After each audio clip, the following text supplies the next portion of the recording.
And Danville City Commission special call meeting to order. Today is Thursday, May the 1st, 2025, and the time is 9 a.m. So call us to order, and then want to turn the meeting over to the city manager.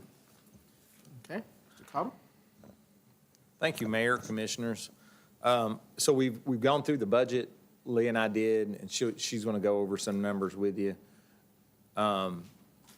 We've tried to look for opportunities to remember we had a surplus last time of about 141.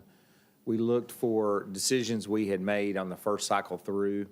Couple big decisions that she and I looked at and agreed with is the fund balance, for example, on the parking garage. We're not making that transfer as big. We're not making a similar transfer to the cemetery as big. And so that's generating a little bit more on the operations side. Also, we concluded the police and fire pension hearing. And, you know, there's money there that where that investment on those funds is having success. So we have pulled down that contribution to really the minimum. But our investment advisor has also said that was a reasonable thing to do. So all of those things collectively, and I put that note in the city manager's report where we had that meeting, and so we confirmed what their raise was, so the net of all those has resulted in a little bit higher number. She'll get into that, but I wanted to just verbalize that with you on what we were doing. We did cut just a little bit on some of the departments, and they'll see that, I'm sure, when they get in there, and they may get mad at me, but not much. The first cycle through, we really didn't pull a whole lot out. More of it was in those three big categories, and then we went back and looked at revenue again. We did add just a touch in the occupational taxes because we were coming in strong in the year that we're in compared to the budget because we were so conservative over the last couple of years. We've talked a lot about that. So with that, I'm going to let Lee go through the presentation in that she's done a lot of work on it. Good morning. So as Earl, you've got a lot in your packets today. Kind of just for your reference as we go through, we're not going to hit too much of the large spreadsheets unless you all really want to see something specific, but that's for you to take home and look at. And the capital is not reflected in here, and the proposed changes are not reflected in here. We want you all to be able to see what your baseline is, and then consider what we're recommending, what the other additional options are, and what still is unfunded. So, as you are looking at your general fund, that is your kind of hotbed of activity. Based on the adjustments that Earl and myself made over the last week or two, you have a total operating revenue of $23,430,549. That did increase slightly from our last budget meeting based on those changes. Your operating expenses total $22,803,653, which leaves you with that budget surplus, which has increased slightly significantly since that last meeting, from $141,000 to $626,896. So we feel that is a reasonable, fantastic start, frankly, of trying to accommodate additional personnel changes that staff have requested, along with your other historical obligations and some required obligations between your community and shared agencies. So these numbers, it does include your option 2 for our payroll that we discussed at the last meeting, which was your step adjustment for current staff and the 2.9% adjustment to scale. And we are recommending at this point that your budget surplus be allocated to requested staff changes and then considering your community and shared agencies. So before we get to the capital program, we will go over, again, the requested changes for staff, what we're currently recommending, what is not currently considered, that for you all to consider additionally, and some changes that we're not currently recommending as, the city manager and the finance director in the current year, unless we receive the feedback today or going forward that you all want to make those additional options. So several reclassifications were requested in the general fund. So along with this slide and the next slide, we do have this is a one-page. It gives you a little bit more detail of specific changes, but we didn't want to, it's a little bit too much for a slide. So this is a summary. Your one page here provides you this same information. So within your legislative and finance, your administration departments, you have a couple of reclassifications, no new positions. Within your police department, if you all remember, you had a few reclassifications of the assistant deputy chief to help assist with 911 functions, the police captain for patrol reclassification. One new change that you all have not seen before, there is a current officer full-time that has a need to become a part-time officer, and that would allow the police department to invest into a new police recruit for patrol purposes. The change to the 911 structure, which would have zero budget impact, and recommended on this side an additional firefighter. And then there was one park and rec position that has zero budget impact that we had moved departmentally a couple years ago, and the position remained in the park and rec in the fitness budget, but we just want to move that. That's $0 budgetarily.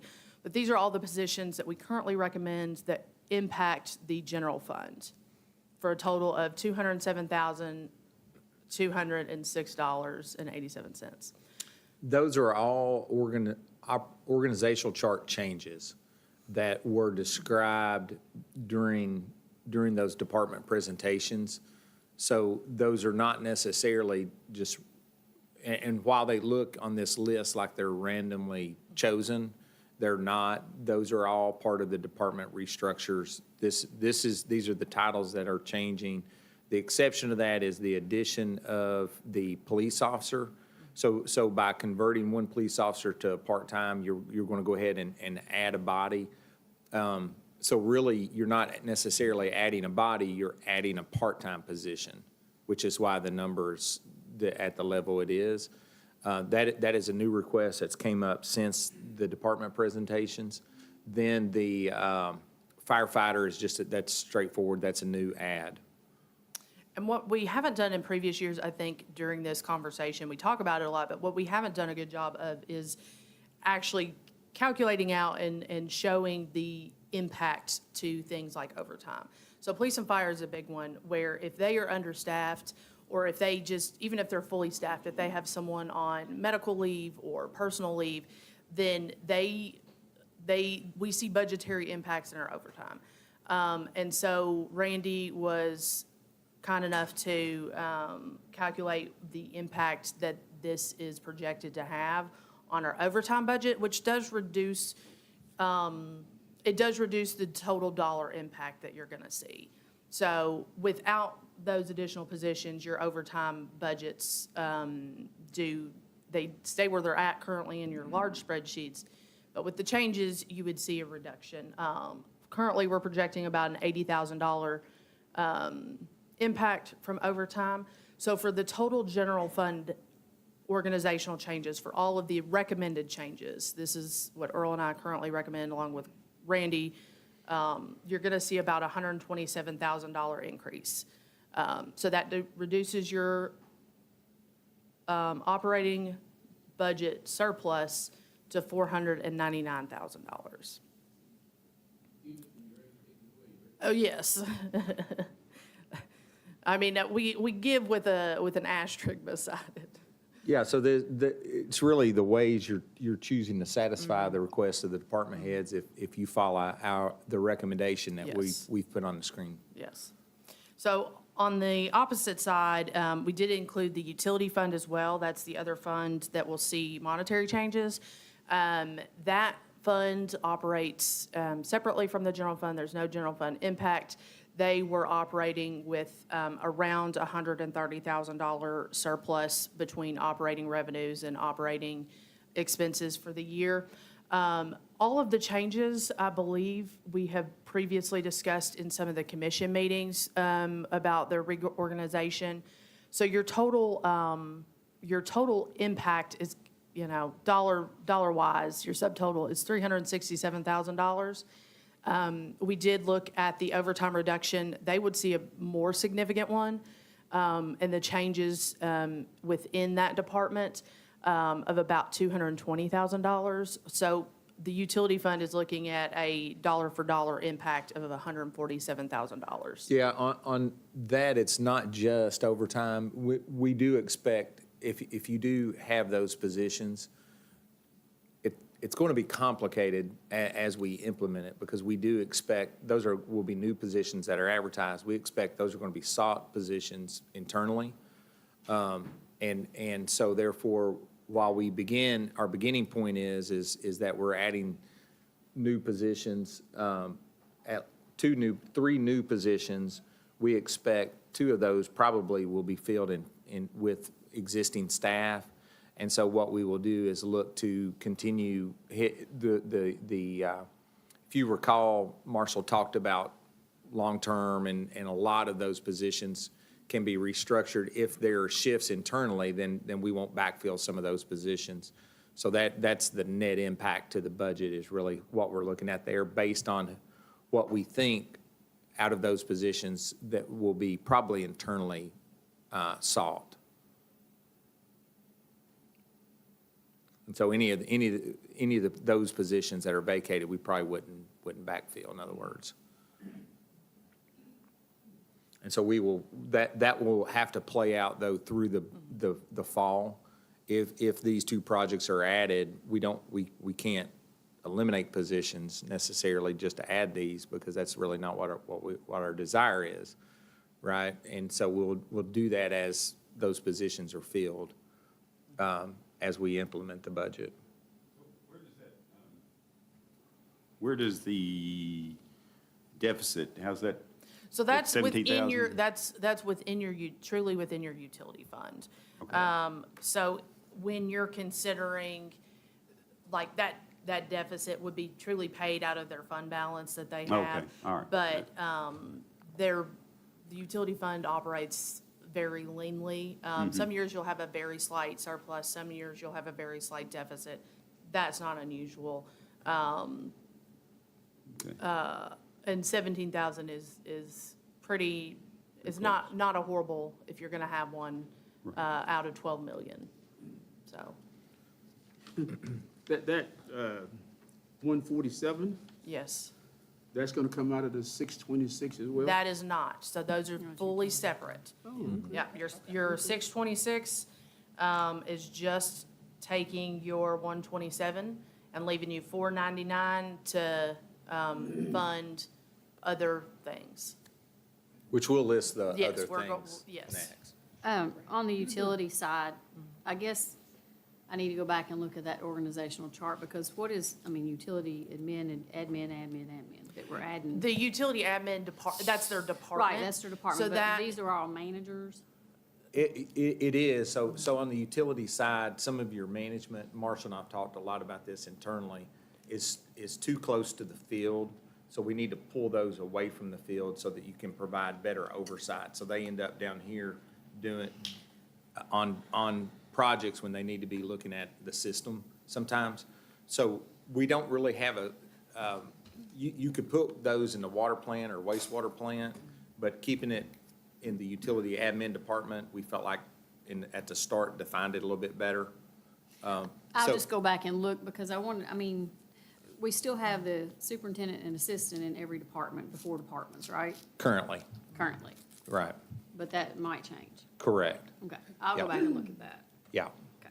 Yeah, and you may want to sit down and talk about it, but as you move up, as you get a water manager, you want the compliance issues in the water system, for example, are not water distribution and water plant, they're the water system. Same thing with wastewater, you have one permit for both of those Right. operations. And so this simplifies the permit process. They're listed as utility admin, not to appear heavy on the management side, just simply because we're not necessarily picking on the wastewater manager, you're not picking the wastewater plant or the wastewater rehab, you're just putting it utility admin.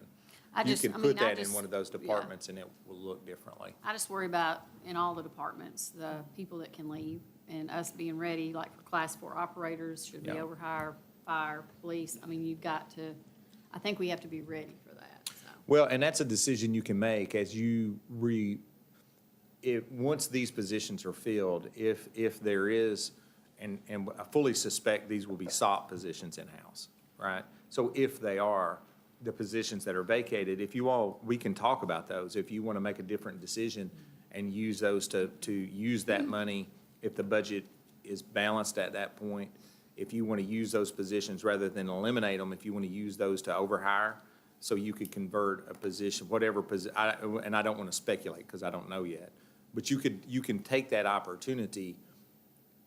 You know, if a assistant position moves into the superintendent position, then you've got a vacancy that's ultimately created at the bottom because somebody will move into that assistant position usually. And so like you can overhire that, you can allow that to become an overhire, or, you know, you got different approaches you can take with that, and we will commit to make sure we have that conversation at the time.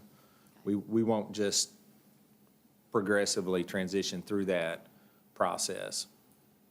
Is that what you want to do? I mean, I was just looking into this, Yeah. seeing it today, so. Yeah, okay.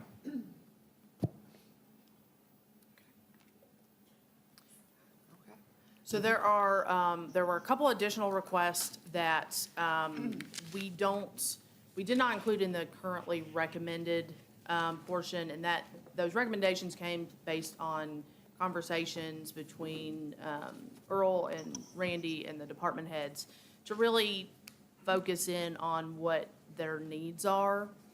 But the additional positions that you all could consider are additional firefighters. There was an additional request for a firefighter and a battalion chief in the administration, which would total $215,000 for those additional positions. And then there are a couple other changes that we don't currently recommend in FY '26, just for budgetary purposes. And that was your EHS specialist, which was the safety coordinator within the legislative fund, and the code enforcement officer for $195,934. And we say that, certainly you all are welcome to reach down and do what you want, and we will incorporate whatever you all tell us. But we wanted to come back with a clear recommendation that we felt like arrived at a balanced budget. And so that's how we broke the personnel requests down into 3 categories. Recommended, then we left some on the table, and then we just said not this cycle, and the not recommended for this budget cycle. And that comes about as us knowing that we still have not funded our shared agencies. We still have not funded our community agencies.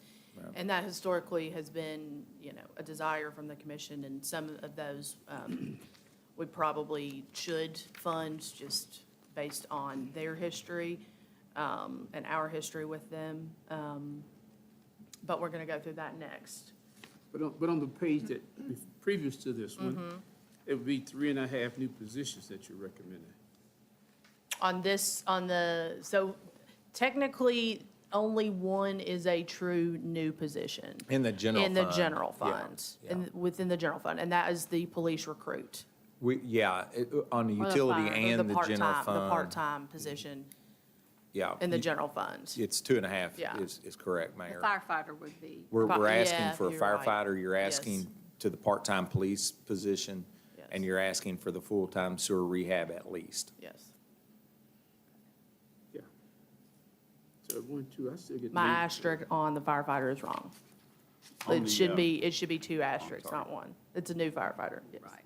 And they had asked for 3. They had asked for 3. Right. Yes, Yeah. And- yes. Okay. to be And, compliant or and, whatever. you know, So you have not gotten into your community agencies, and you've got $499,000 that's unallocated. If you go to the next slide, no, that one. You've got, we are giving you the data on the firefighters to consider, how you want to look at that. So if you take and fully fund that, then you're looking at about $300,000 left for the community agencies. So I would suggest holding those thoughts on that till you get through what you want to do as a group with the community agencies. We've not really seen, we only have 2 of you, some thoughts from 2 of you. So after today's meeting, we expect probably you all will be ready to fill your recommendations out. And so we'll hope to get that and be able to talk about that more fully next week, what we would recommend based on what you all provide. But go ahead and go to the next slide there. so we've laid out our community agencies and our shared agencies. We categorize those into the functions that they fill. Right now, you're looking comparison of the 2025 budget, what we allocated to them, not what they requested, what we allocated to them versus what they're requesting for the current year. For housing and food insecurity related entities, they are requesting a total of $22,500. Community health and wellness, a total of $14,900.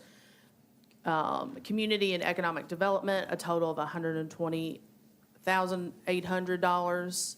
And then the shared agencies for a total of $498,000. So when you look at total allocations for 25 versus the request for 26, total for 25 was $562,156. That did include a capital contribution to the senior citizens fund entity for $50,000. That also included a $75,000 I don't think reserve is the right word, but a budget allocation of $75,000 for an economic development initiative to the EDC that they have not yet sought. And then we also changed the funding of the DHAB, moved that under planning and zoning, so their allocation of $100,000 went up in fiscal year '25 from previous to accommodate for that. FY '26 request totals $656,200. That does not include any capital cost for any of the entities or any capital requests. That does include a $75,000 request by the EDC for economic development initiatives. So right now, compared to the allocation last year, that's about a $94,000 increase. If you account for that capital, and then the $75,000 economic development that has not been utilized, that's about $200,000 total increase if you fulfilled their entire request list. And when you all provide your individual recommendations, then we will bring back, an average / recommended allocation based on what we see, and let you all have a deeper discussion into the individual entities and total limit you would like to fund. Because after the recommended personnel changes, we are at that $499,000.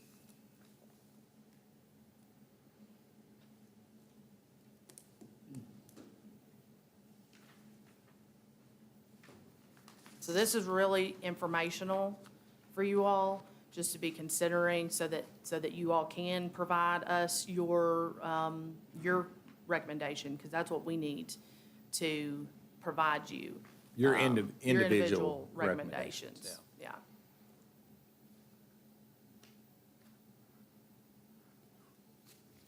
So we have $500,000 sort of in a leftover to spend on. If you move forward with what $650,000. we've recommended, you have about $500,000 right at, to consider any additional staffing changes and any additional community and shared agency allocations.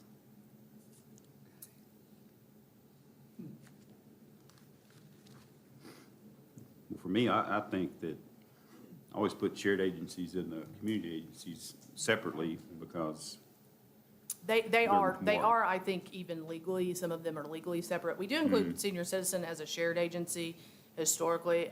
I don't know that it truly is. Right. Legally speaking, but I think some of them, such as the airport board and planning and zoning, those are just two examples. I think there is some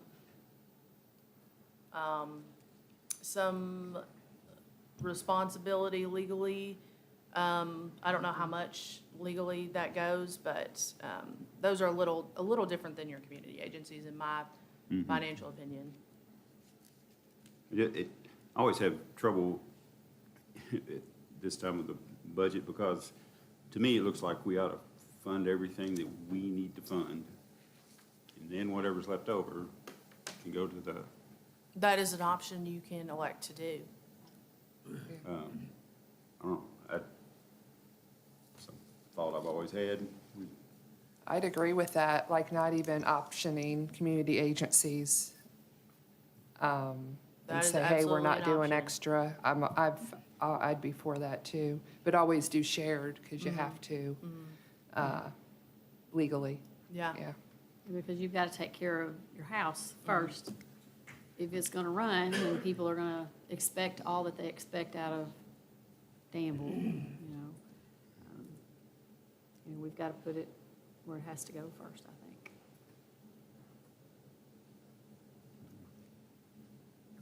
Okay. And on me personally, I still would like to hear back from the Development Corporation. Maybe I just ask them or something, you know, I think the more detailed budget of what they're asking for. I think their operations is $100,000 request. And I don't think, you know, the $75,000, if there's something that comes up, I mean, the city and the county put in, you know, more than $1.5 million each on the EDA.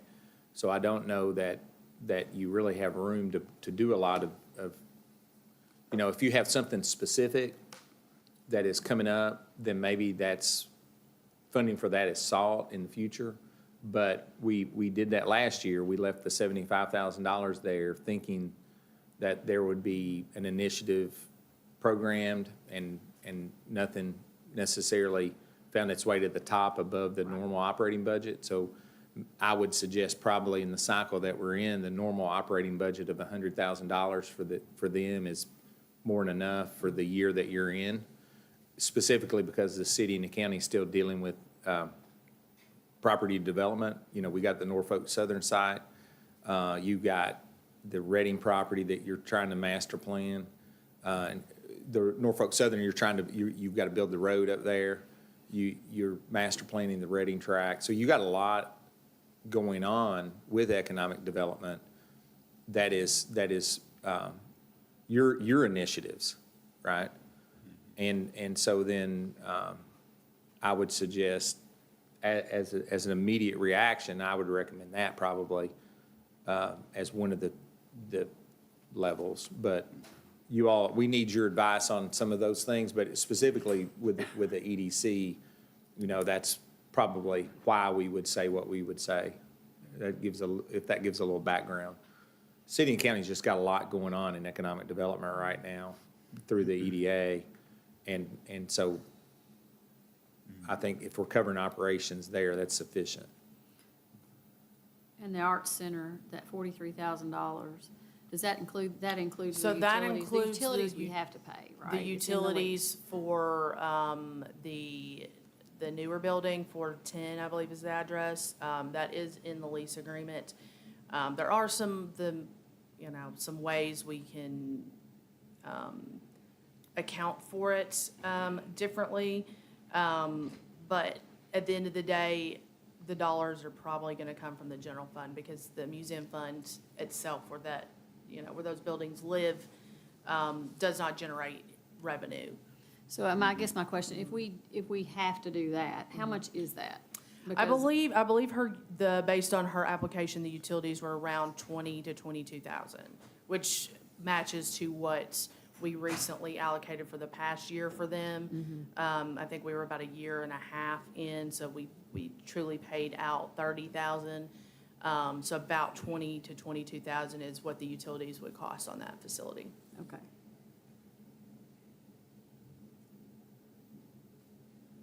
But we can pull that out of their application and send that to you all.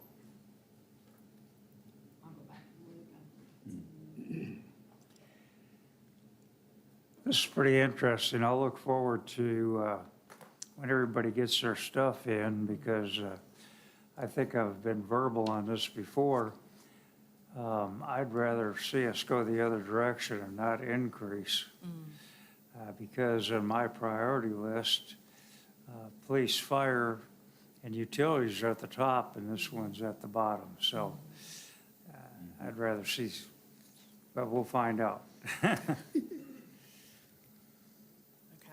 So that's for you all to think about over the next week, couple weeks.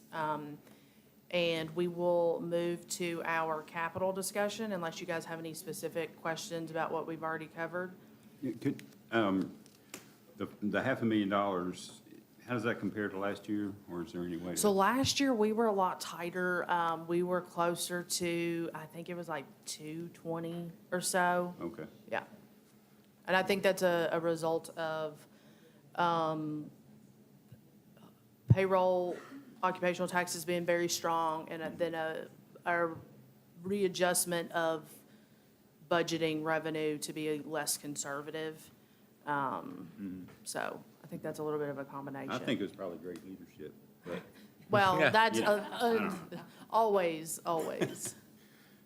Talking Well, about that makes me staff, feel a little better, because I was thinking that was lighter than last year, but it's actually more. So. It Okay. is, we're starting at a better point at this point than last year. Good, thank you. Okay. So we will go through capital. You have a handy cheat sheet of the requests by departments. And, this is like any other of our requests that we go through. We'll have to, consider our fund balance. How much do we think we can accomplish in the current year, and what could be, maybe something needs to be adjusted for the next year.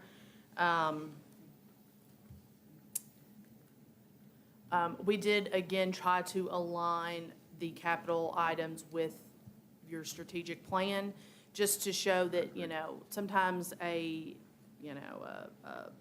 improvement to City Hall is not just an infrastructure improvement, it's an economic development tool. It's a workforce retention tool. It's a, potential regionalism tour, not specifically the recommendation we have for the current year, but those do all interact, and a change for, a infrastructure project is not just infrastructure a lot of times. It's also regionalism. So that's just a slide to remind you guys that we do think about those when we're considering projects and when we're working on projects, and that your all's direction for those types of things does influence what, projects we want to take on and what we need to take on and how we take them on. So we are going to start with Ashley. Who? You want to talk about your capital request?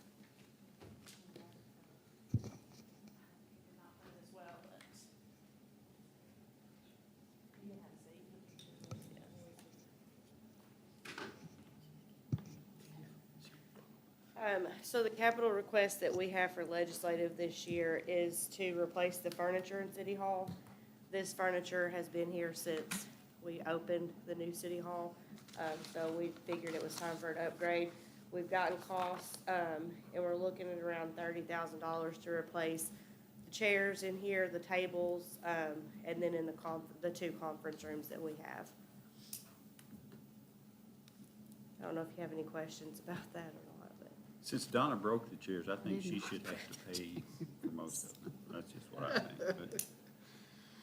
But was that a local, how did we do that? Did we put it out for We bid, or how had do you? DOE come down and Okay. give us an estimate on different, we have a few different options we're looking at. This is the high end with I just did the higher end projection. There are some cheaper options available for some of the replacements. And then there's some chairs that we don't necessarily have to replace right now if it's not within the budget. So I just had him give us kind of a variety of options. What are the roof repairs? So we're also requesting roof, we do need roof replacement. This, at some point it won't be optional. There are several leaks here at City Hall. Okay. Sometimes you'll notice the ceiling tile out. I'm not sure if that one right there is a leak. Like I've got one in my office. There's a couple in the police department.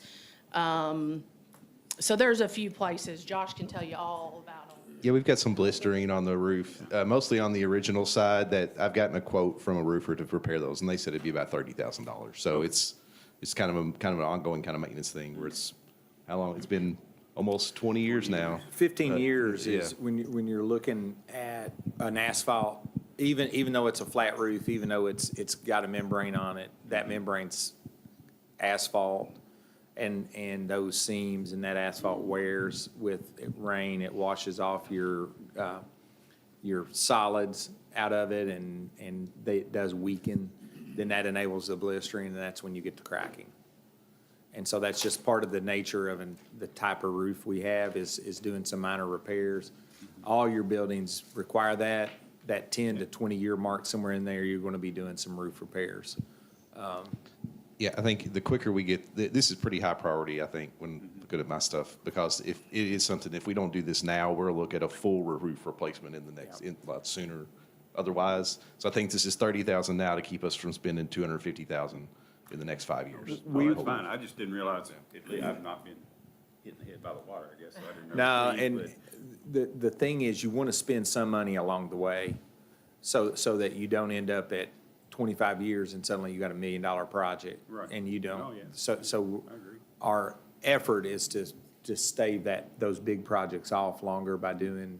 And I think most of them aren't like, they're not huge, massive incoming leaks. Like mine, it only leaks when it rains so hard in a certain direction. Right. You Yeah, know? this is more preventative. I mean, it was one of those things where we had a couple leaks. I got up on the roof and I was like, oh no, there's actually a lot more here we need to fix than I realized based on the number of leaks we have. So we're kind of, I think, like I said, hopefully we're getting out in front of some future problems that'll be here soon by doing these repairs now. Just an That's a ask, I valve. mean, I don't want to say it on, I guess I am saying it on tape. But, you know, like your homeowners, they'll have the roofs checked periodically because of the storm damage or the wind or the what. Do we ever do that to make sure maybe it is an insurance claim? Not to, KLC would not love that, but. No, they're not insured. It's just normal wear and tear. When I got up there and I can, we get further, I can send you all the report I actually got from the roofing company that looked at it. Yeah, it's where, it's just areas that have had moisture set on them over time and slowly have blistered up. It's different than some of the other issues, like the Public Works garage issue that we'll look at later was a storm. Yeah, that was an insurance. We've turned all that information in. So like, that's a different situation than this one here at City Hall. So we're also suggesting for City Hall, some flooring improvements. We've got a few places here in the lobby where our tile grout is come loose. We've also, we get a lot of wear and tear on the flooring in City Hall, then the police department, and, it's showing its age. It's, some of the carpets are in not good shape, and so we're suggesting those improvements as well. Does some of that include this chamber? Does Some that of the include the suggested chamber? repairs? Yeah, I mean, we kind of started out with like, hey, all carpet. Yeah. Was on the list, but, depending on the funding availability, we've kind of moved down some priorities. Yeah. This carpet doesn't take as much traffic as the rest of City Hall does, so it's probably a little lower on the list. Does it include any, you said flooring in the police department, does it include that? It includes police Yep. department. They Okay. need some significant changes in the flooring over there, and we're not quite to the point where we're remodeling yet based on what we looked at the last couple years. So some flooring changes over there, hallway and bathroom tiles, and then carpeting in the back, I believe. Yeah, there's Yeah. the carpeting throughout the police. We would look at, we're still struggling what to do with the hallway tiles Yeah. in police, the LVT, which just wears so much, the abuse they put it through. 24 hours a day. Yeah. I like the fire station flooring, which is just your finished concrete, and it's very rugged. The police station, we need to figure that out, but we don't necessarily have a solution yet. There's a size issue to it also that I worry about. It's starting to be a little cramped. And certainly we want it to be a modern station, and it's circa 2007, kind of when we designed it. So that the design concepts, when we started doing our trips, was probably 2005, when we started doing those, what does a police station need to include kind of things. That was 2005. And so the police industry is different now, and so we want to make sure the station can accommodate that. So that's a little different conversation, but does require different investment than maintenance. We do want to do the maintenance along the way. What we want to try to do, though, is do something that's sustainable if you can, so that you don't have to go back, and if you do other improvements, you might not wreck it. And that's a harder balance. So we will move to the police department. Chief Doan, can you handle that for us? Yeah, sure. All right, so nothing really out of the ordinary, as we've talked about before. Our biggest thing is those alignment. The alignment situation is our priority. These are your things that, as capital projects, that are just going to be your standard. Body armor, that stuff's good for 5 years. We're getting some officers that are close to expiration. So we've got to update some of that existing soft body armor. Video cameras, you guys know, that's a must as far as the video cameras, mobile data, computers, and taser, things of that nature. A lot of that is going to be your always reoccurring cost as we continue to update that, your reoccurring fees. Those are your big major purchases that are going to be on here pretty much every year. We're always going to allot for mobile data computers. Those are our vehicle computers. We have added some vehicles. We've got some aging vehicles that we have to get out of the fleet. So, some of those costs are associated with those newer vehicles that are coming in. We've got 6 new vehicles, doing pretty good because we'll have 6 to trade in as well. So that cost that will assist there. And we talked to some of the officers, the gym equipment. We would like to see some updates down there as well. We've got a broken treadmill. We've got some other equipment that's aging, that's been here since we moved in. And that was kind of a request to the officers to kind of freshen up some of that stuff down there. So pretty basic needs there as far as these funding projects that we're looking at.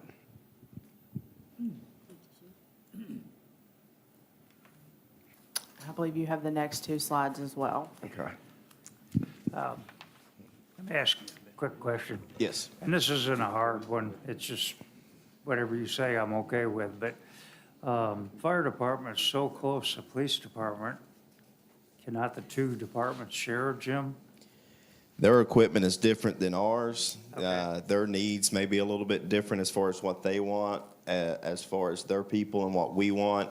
So a lot of our people are more wanting weightlifting equipment and the heavy stuff, and fire may be a little more cardio based. So that's we would love to maybe we get some things of that realm and they get some things that they want, and both spaces are very small.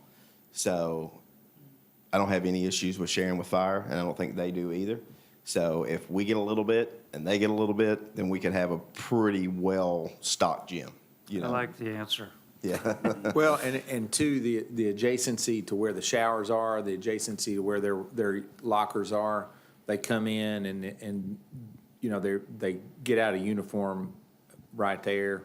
And so the adjacency matters a little bit too for me in terms of if you're looking at accommodating employees and trying to have a little bit better, although we agree that it's dated visually, and we need to upgrade it visually, but it's just the adjacency is very accommodating. It's efficient for them to come in and spend 20 minutes on the elliptical before they or after. You know, the little things like that can matter with their health. And if that adjacency enables them to go do that, then we want that, right? And their health includes their mental wellness. And so getting that little bit of a walk, 20-minute walk, you know, after a shift or riding in a car may be the best thing ever for some of them. That you know, you can get back issues, you can get all kinds of things. And just that little bit of movement, if we make that accessible, you know, having those 2 treadmills is important. I've gone down there, there's been 2 people on them, you know. And so, and same thing for fire. I've gone over there to work out, and they're in there working out usually. There's someone in there that I've seen, and I know even City Hall staff has had the opportunity to walk on some of the treadmills. So having that duplication is not bad. Having the adjacency to where their work days begin is also good. So I'm definitely recommending that you do both. Do you Yeah. think there's any grants for like body armor, anything out there? I mean, if we get somebody doing grants. I mean, you know, there's some money out there. There are a few that we are looking at. We might be able to do a little bit, but some of the cost is, Yeah, I mean, I just wonder. Some of them, because I've looked, like, I look for grants for people all the time, but sometimes the complication, if you've already got a system in place, is if it's intended for entities that do not have body cams, or at this point, we're replacing Or aged. tasers or anything. Yeah, so a lot of times it's for, you don't have any and they want you to get them, which I think makes it harder. So they're limited even in the grants that are available for those specific things. we surplused our old tasers. We're fortunate, you know, that we are updated in those areas when it comes to tools for non-lethal encounters, that we actually surplused some of our tasers to smaller agencies that they can't get grants, they don't have the funding. So, I mean, tasers that were 15 years old, we were, you know, making sure that some local agencies were getting some more use out of those. So a lot of times, like Lee said, when they look at us and our status, we may not be top priority to get those type of things. Okay. So also within the police department, you have your 911. So, and as far as the intimate details of some of these things, Rebecca is not here, but these are things that are used every day that we just have to have and keep updated as far as a new recorder, you know, to record those calls and things that are coming in. Dispatch is just like police. Everything we do is recorded, you know, when we're dealing with live people. So we've got to keep that software updated along with that call-taking software that they're also requesting. And once again, these are just items that it is time to seek new. We've got a lot of use out of the old software, and it's just one of those, your standard type updates to make that center run and function appropriately. Nothing mind-blowing here or requests that would be out of the norm. And then for your parking fund, I'm not honestly sure if Josh stuck this on here or if they were doing some minor improvements. Yeah, we really need to get someone in there to start patching up that Walnut Street stairwell. There's a lot of, where the railing goes in, there's a lot of concrete that's come loose and some cracking that we really need to get someone that, that specializes in those kind of repairs on a parking garage and get those patched up. So I think this is one of those, it's been lingering for a while and we'll continue, if it doesn't get funded this year, we'll just continue to try to pursue that in the future, so. And your, just as a clarification, your PowerPoints are a little bit out of order compared to your spreadsheet. This is based on your fund order, but I didn't want, so for instance, if Assistant Chief Doan needs to leave, he can do so at this point because his departments are complete, but I didn't want to hold anybody up unless they just love to hear me talk, which I know they do. You gonna sing? Is Maybe. nothing in the capital fund is in the budget Nothing currently? in your capital fund is in the budget yet. So based on what, when we analyze our fund balance after, today, we'll have some recommendations. A lot of these will probably be included, but once you get to some of your heftier requests, some of those, we may hear feedback that should be allocated to another year or adjusted in some way, form, or fashion. A lot of these, especially when you look at 911, fire department, IT, those are, operating capital is kind of an oxymoron, but they're normal routine things that need replacing to maintain the level of service we have. Okay, Yeah. fire department, good to see everybody today, by the way. Replace SCBA and cylinders, that's something we have a reoccurring every year. We're asking for $30,000 with that. SCBA's right now cost about $5,000 a pack. So they go out of service after 10 years or so. So we try to keep that on a rotation so we don't have to pay $300,000 at one time to get them all done at once. So firefighter turnout gear, that's something we asked for last year as well, $25,000 for 5 sets. That's also on a rotation, so we don't have to pay a bunch of money at one time. I replaced the bay doors at Station 2. That's a high priority. They're starting to come away from the concrete, and those bay doors are 20 years old now, and they're starting to get pretty rough. We spend quite a bit of money each year on repairs, and that's going to be a safety problem probably at some point. We don't want those doors to fail so our fire trucks can get out, and also we don't want to hurt any of our staff, so that's a pretty high priority.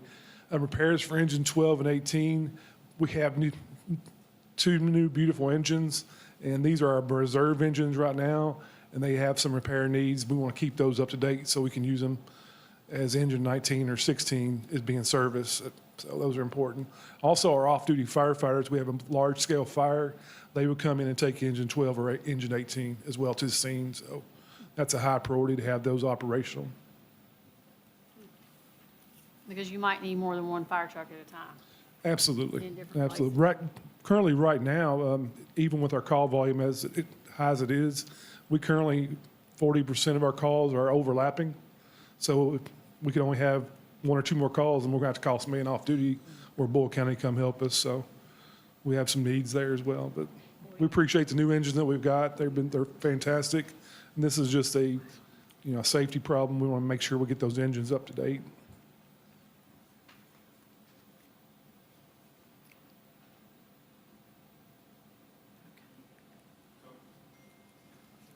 I'm confused, I think, a little bit. So the capital is not in the budget? that you Capital's not in the presented. budget.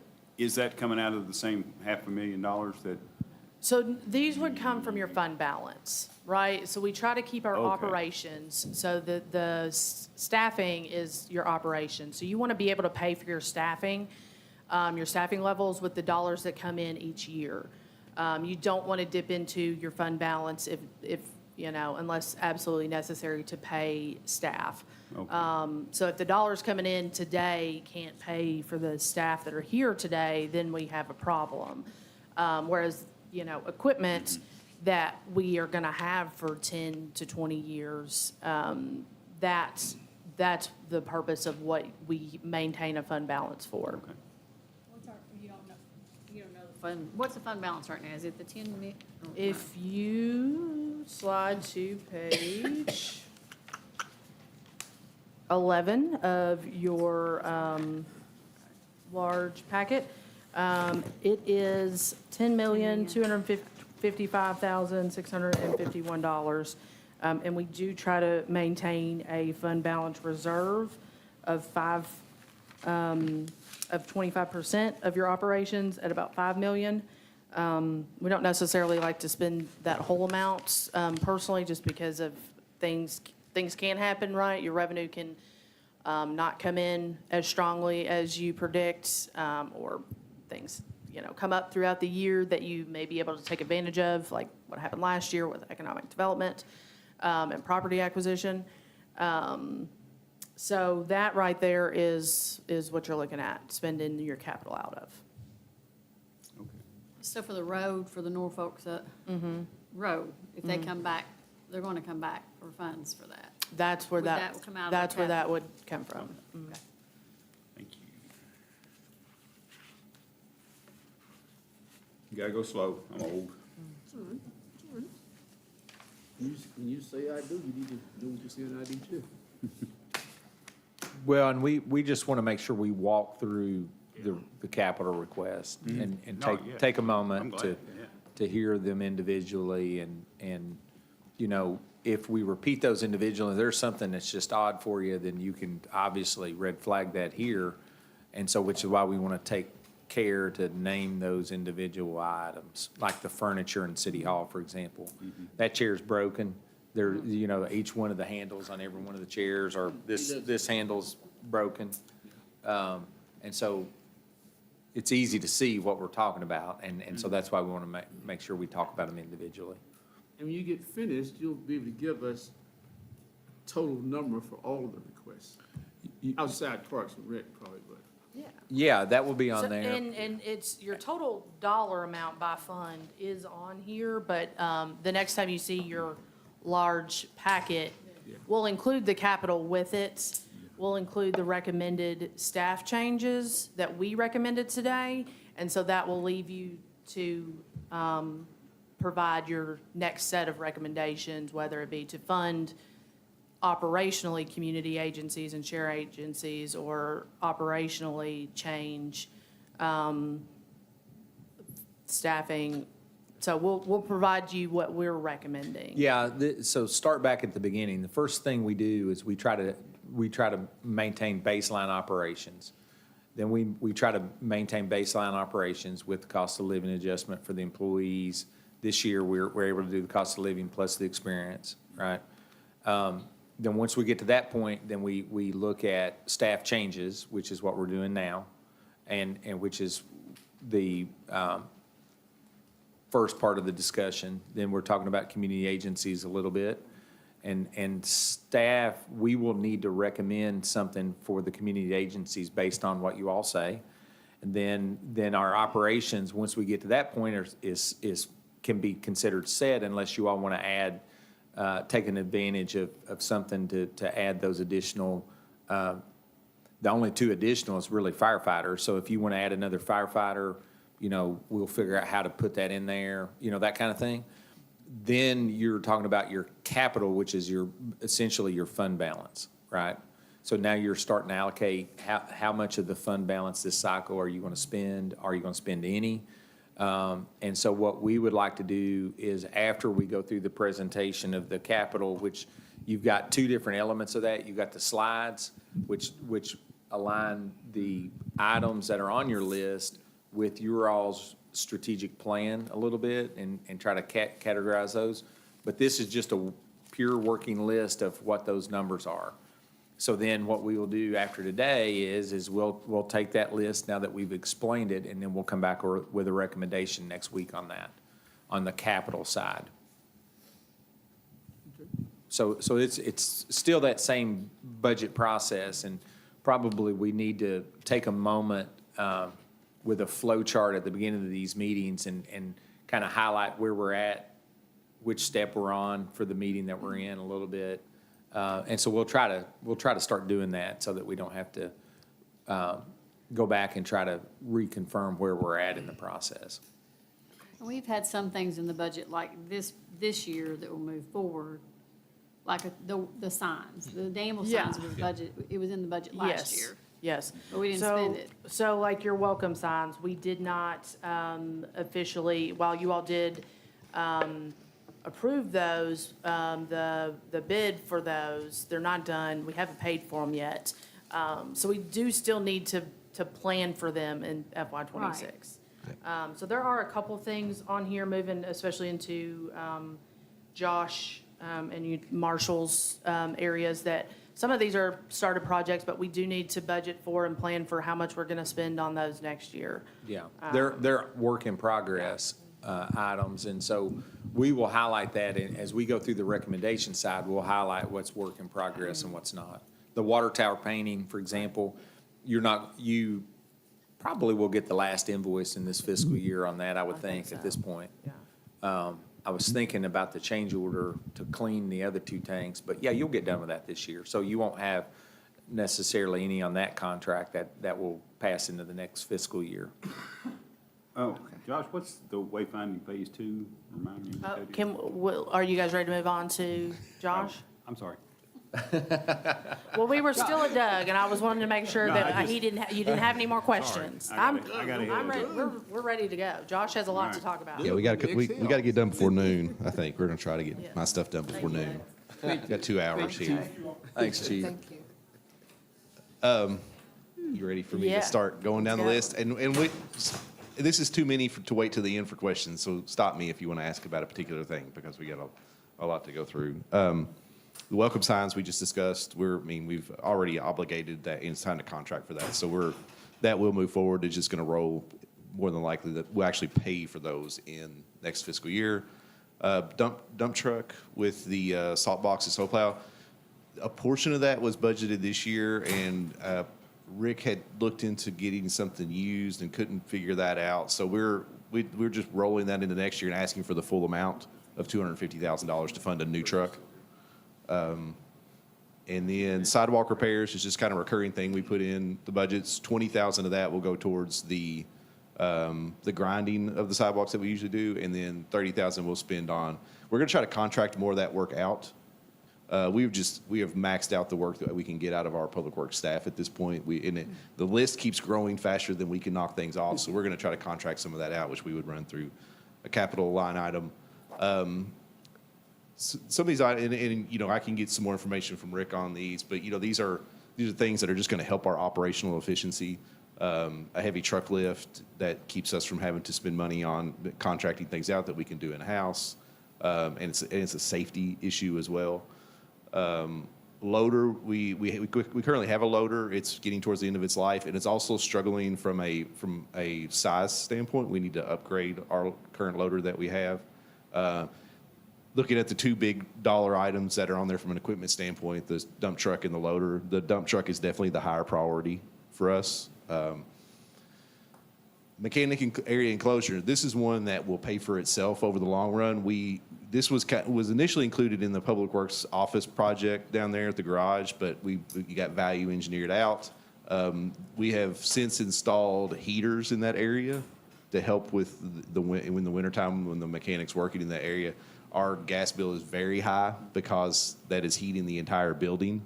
So if we could enclose that area and then more efficiently use the heaters, that $90,000, that's, you're thinking from like a cost benefit standpoint is a very good project. City Hall utility barrel, you all seen that kind of ongoing behind City Hall to get some of these overhead utilities buried. Especially now, a little more importance on that because of what the Art Center is doing. It may possibly doing with their ballroom and that rooftop area. So we're going to continue to move that forward. And in the past, we've kind of had that in kind of operational, but we're going to move that officially into a capital line item. Wayfinding phase 2. So this would be, some of the next row of signs. And we've talked about this several times. I have been kind of, planning that for the past few months. And I just put in a line on. I think we put a line in for this last year, and another one we're kind of pushing into next year just because we haven't gotten to a point. I was really focusing on the welcome signs and that whole process, and once we got through that into wayfinding phase 2. So that's just the next like Yeah, if perimeter you, sort of. yeah, if you look back at the old the wayfinding master plan that was done in 2018, there was a second phase. There was phase one, phase two. I think they called them sector one and sector two in the plan. Scissor lift, as we add more facilities that have lights up high, Jenny Rogers Gym, that the Public Works Garage itself, we have been renting scissor lifts more often than we really would like to. At some point, it becomes more cost effective for us to own our own scissor lift, and that's a very small, it's a $10,000 item. And then traffic calming improvements, that's more of just speed humps, raised crosswalks, any of those kind of projects. If we're going to contract that out, we would like to have a capital line item there for us to utilize for those projects. So that's that page. Any questions so far? Is that all of mine? Yeah, I think that's it for the Public Works part.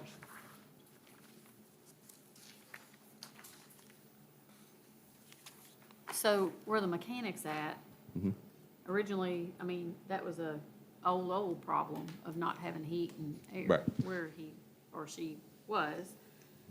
So we didn't fix that, and they value in engineering that. Yeah, we just built the office space. We didn't do the enclosure around the mechanics area. And we've quoted out different ideas. We've looked at, do you do just like a curtain of some kind, like a plastic curtain of some kind, or do you frame it in with block or how to? So Rick's got a pretty good idea of how he wants to complete that project, and that's where that dollar amount came from, was a quote he actually got to finish the work. And like I said, we had the heaters installed, which we needed to do because it was just far too cold to work in that environment in the winter. So we've got some heat in there, so it's a little bit better, but we're I hate to say this, we're wasting a lot of fuel by trying to keep that big area heated the whole time. So if we can, like I said, if we can get that area closed in, we then can make a very comfortable environment without spending several $1,000s a month on gas right And now. everybody does a great job. I mean, the sidewalks look great. Yeah. All that they're doing. Yeah, that's like they just finished up West Lexington there by 12 this week. It's a great improvement. It's, when you look back at what it was before they started working on that, it's just time with weather and the amount of work that our crews do otherwise. They're patching potholes, they're raising manholes, they're, picking up garbage around downtown. There's a lot of things they do. So on top of that, to try to fit those projects in, the list is longer than we can keep up with at this point. And I keep adding things to their list. I know they're probably tired of me On bringing new the projects. sidewalks, Yeah. do we have sort of like a master plan of what's coming next or anything? Or you just We sort of, we have a list. We have a list that we're kind of working our way down. Okay. We've got. Since people have seen Wilderness, and then they've seen East Main, and they've seen wherever they want sidewalks in, so. Yeah, I know the next. We're going to send our crew next to finish up Second and Walnut, the corners at Second and Walnut. We got to finish that up. Yeah. We've got some work we're going to do at Center over on the Russell and Roy Arnold intersection. We're going to do some work there to make that a little safer for everybody. And then I know the next two big sidewalk sections we're looking at are the east side of North Maple, so that we're going to try to get the sidewalk there. It stops at Maple Tree Place now. We would like to get it on out to Cross Hill so that Quail Manor could get to downtown on the sidewalk, and vice versa. You could get out to that neighborhood. So that's one. And then I would really like to do something on Kentucky Avenue to connect Yeah. Alta to Yeah, Lexington. That's one that I hear about, And I know Cecil we're is going the to other one. have to work with some property owners there. I think we're going to have some right of way we're going to have to figure out, and some drainage and stuff. That's going to be a little more difficult project than the other ones we've done, but I think it's a high priority because it's highly traveled area. One of the things I want to ask Josh to do when you're looking at pedestrian access, and we've not verbalized this much yet, but we really got to develop the access into Jackson Park. I know that everyone has acknowledged the park being awesome and being an asset. We have to figure out a way to get transportation improved into the park so that you've got a main entrance to the park, so that the vehicle traffic that's going to the park is not necessarily going through a neighborhood. Now, you can maintain that access through the neighborhood, but you need a main entrance somewhere. That's a challenge. I don't have a clue how to do that. But that's just something that, to me, if you're going to expand the functionality of that park over time, maintain the use of it over time, you got to do something a little bit better. I don't have a clue what to do. But I do think I do want to ask Josh, and like I said, I'm doing it not necessarily publicly, but I'm doing it just because it reminded me right then to talk to you all about that. I know we talked about it the other day in a meeting, but not that specifically, but the thought occurred to me, and so we do need to, we've got to figure that out. So we will keep moving with Josh for municipal. Josh, I said something, though. I just wanted to shout out Baughman Avenue, because, we, Yeah, it is next. That 'cause is next on our we're- municipal aid. We're, sidewalk. we're talking about the match coming out of the municipal aid. It's got $500,000 in there, but $400,000 of that will be grant funded. The city's required to have a $100,000 match there. We are trying to get the final details worked out on some right-of-way. There's 3 properties that we need to get right-of-way from there at the corner of the intersection of Baughman and Waveland, because the sidewalks will cut across the corners of their lots. We've got one particular property that's, we're having trouble getting the property owner pinned down. It's a out-of-town property management company. So we're working on that. We're trying. That's the only thing holding us up. But the design's done. But we have to have those right-of-way documents signed before the grant office will approve us to spend the money. So as soon as we get that right, it was Stephen, Dexter, and I have been discussing this and trying to figure out a way to get that moving forward. So. Is there a time limit? I mean, are you on the No, clock or anything? we're good on time. It's the pressure is us, our local pressure to get this done. I think in our own, we really need to get this done this summer, just because we've been promising it. And to get it done this summer, we need to move now. Then I think I have been sending out a lot more correspondence about this project than I had been in the past, just because we've got to figure out a way to get it moving forward. We may try to figure something else out on that one corner just to get it going. I told her, every Always. time I see her, I tell her it's her neighbors. That won't give Yes. us- Yeah, and I don't even think this is one of those things where I think it's just we're just having trouble finding the person to talk to about it. So if we can just get them pinned down. The hard part is I've thought about, we've talked about with this project, if we can't get this property, we'll just do it anyway. But the one we're looking at, we really need, there's no way to get across Waveland without having this property. So we're trying to figure it out. So She's been nice, but yeah. I can't be around her without her asking me about it. And this would be contracted out, right? Because Correct. it's Yes, such a we big would bid it project. out. We would advertise, bid it out. Okay. Yeah.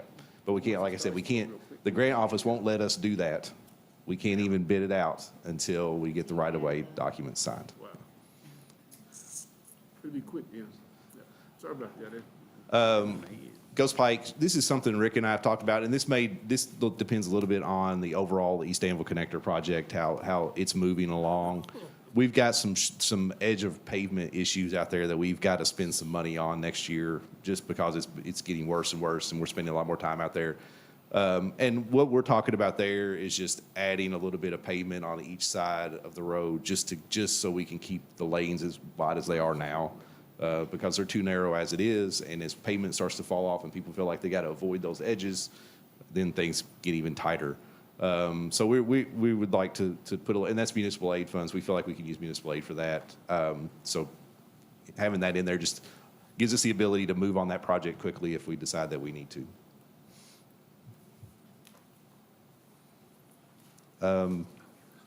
And I'll back on municipal aid real quick. We have a fund balance in there that we We could do, spend on these yes. projects without impacting our normal paving Yes. lists. You can see that fund balance on page 12 of your large budget spreadsheets.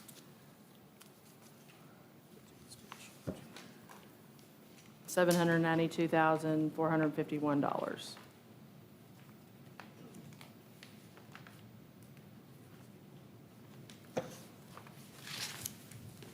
Okay.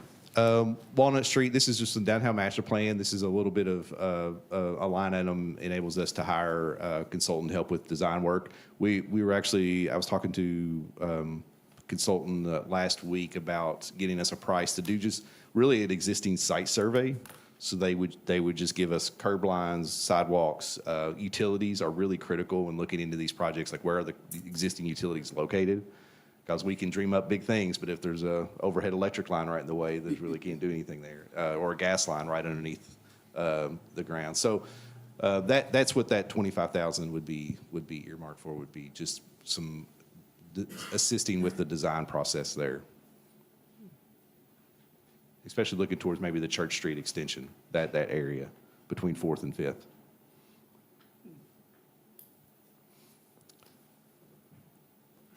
And cemetery, the top two items are just equipment that we've had the equipment at cemeteries for several years now, and they're starting to show a lot of wear and tear in their age. So these are not, the what we have now functions. We're just preparing for those, the life, needing to replace those fairly soon. So having those items on here, and then roadway paving, same kind of thing. The roadways now, they function, but it has been a long time since we've done a lot of paving in the cemeteries. So 50,000 will pave some of the roads, but not very much. So this is like, that would be, phase one of a several phase, project to pave the roads in the cemeteries. So that's what those items are for.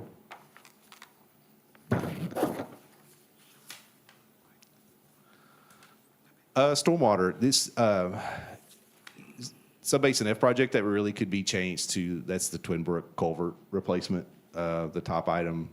That's another one. We were really close to being able to bid that project out. We are working through some utility relocation issues with water and gas lines to have that ready to go. But I would expect that project to be advertised and bid sometime in the next month or two, and the replacement happening.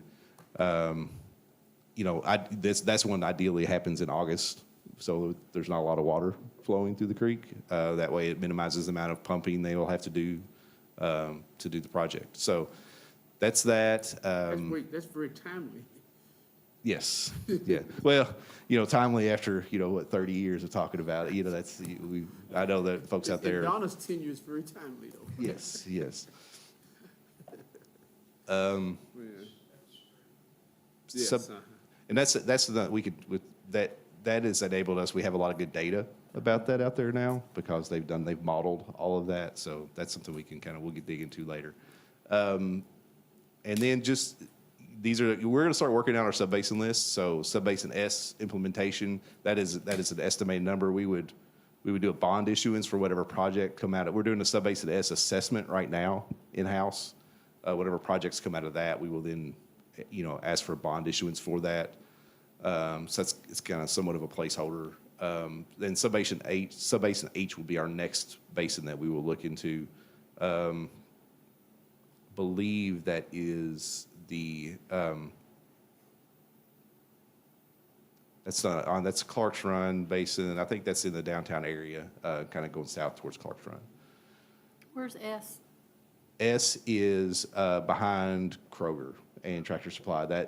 It starts there, kind of the intersection of Houstonville Road and the bypass, and goes down to the Senior Citizen Center, the gathering place. That's kind of the downstream end of it. So to go through those neighborhoods there, Paula Heights and those old neighborhoods. Hydrovac, we've had that Hydrovac for, we bought it when I was here before, so it's 15 to 20 years at this point. So that's getting close to need to be replaced. And then I guess we have a camera truck. I don't know if Marshall wants to talk about that any. I'll just say, I'll let you talk about it when you get to your part. Half a truck. Half a truck. You're gonna pay. I don't question. I just said he wanted half a truck, so he can have half a truck. Josh gets the back, Marshall gets the front. No, it's split down. It is split side to side. It's side to side. Side to side. Left, right. Left, right. Like a Twix. Yeah. There's a piece of tape down the middle of. Dillahay culvert replacement. These are some kind of smaller, maintenance projects that we need to do here this summer. There's the culvert that goes under Dillahay. There's a low spot out there near Kirby Stafford's place there. We need to just replace that. It's a metal culvert that is corroded. South Second Street ditch improvements. This is something we talked about in my report a couple weeks ago. Just improving ditches, redirecting water into existing storm sewer pipes. We're starting to get quotes on both of those projects to see how we can procure them. East Main ditch improvements. This is something Rick and I have been looking at. As you kind of top the hill going east, there's on the north side, there's an old, it's like they've paved up over time, and then the gutter's gotten lower, and it's very unsafe. It's very hard for the property owners to maintain. So we're going to try to brainstorm the way we can put a pipe in there and cover that so that we can improve that. And then kind of looking towards the future from an equipment standpoint, we do need a new trackhoe for the stormwater department. You touched on East Main, you didn't touch on the main thing on East Main. Well, I don't have we don't have a plan yet for that. So I don't know how much that's going to cost. We'll figure something out on that, and we're hoping to be able to do that without it. One thing I would like to do that before this summer, like in the next couple of months. So. Why don't you talk about what that is? I'm not sure if everybody in the commission knows about. There is a sinkhole. I call it a sink. There's a depression that is between East Main and Kentucky Avenue, Meadow Lane kind of area, and Windsor's kind of on one side of it. It's at the top of the hill, which is the surprising part of it. You wouldn't think they would have any water issues, but that depression, it's been there for many years, but it holds water. It gets about 2 to 3 feet deep in heavy rain events, and gets into a lot of crawl spaces, gets into a couple of basements. We've had it occur at least twice this year already. The hard part is there's no good place to run the water nearby. The closest stormwater infrastructure would be on Alta, which would be about 500 feet and through like 10 different properties to get it there, through backyards. We're actually researching with folks in Western Kentucky if there's a way we can. So what it does now, just infiltrates into the ground over several days. Is there a way we can accelerate that process of getting the infiltration to occur quicker, so that that would be a much easier project for us to tackle, and cheaper. So we're trying to figure out a plan there. So I've got MJ working on that. She's doing research. She's talking to folks. So we're going to try to come up with a plan here pretty soon. And then we recently have discovered a similar problem out on Bluegrass Pike. We had some property owners reach out to us from out there. It's very similar, just a sinkhole that doesn't drain fast enough and overtops a lot of driveways, a lot of roads, and gets into crawl spaces and basements. So, yeah. We can tell her you gave an update. You know it, did? It's a tough one. It's a tough one, Josh. Man, So she moved the slide over to the museum fund. This is something this is a really recent addition. We fight a lot of leaks at the old federal building in the roof. Some of that's due to just the type of roof it is. Some of it's due to some gutter issues that we've been working on since I've come back. They've had a contractor. Their contractor that's working on the newer building gave them a quote to do a roof replacement there. This price is not fully developed because we just don't have that's a very historic building with a very historic roof that's going to take a very particular way to fix it. So this is something that we do need to spend money on that roof. What that looks like is the difficult part of this one, and this is like I said, this is a very recent ad. I just want to make sure I got it on the list, and that's something that's on your all's radar as we move kind of into the next year or two. They've had one office, they've had one room there. They've had to move the people out, and they're not being able to use because of the water leak issues. It's worse in the wintertime. That roof performs really poorly when there's anything frozen. So that it actually gets better during the summer. You don't want to hear a lot about it, but then in the winter we have some pretty major issues. So. Okay. They were asking a question, though. Yes, we are responsible for the maintenance for that building, especially the exterior of it. But anything we do to that building has to be pre-approved by the Heritage Council in Frankfurt.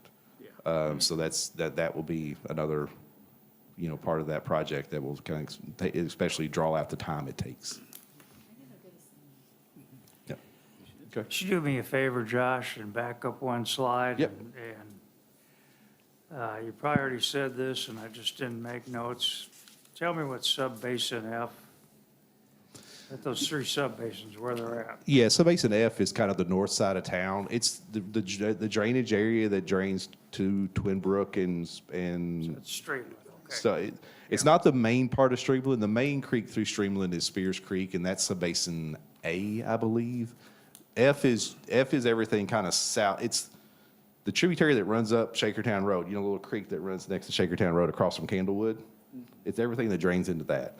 Back towards Dexter Court. Yeah, so you're getting, it comes all the way up to Center College, all the way up to, it gets Candlewoods, gets part of Green Acres. So it's a very big watershed. We had Bell Engineering do an assessment of that 2 years ago.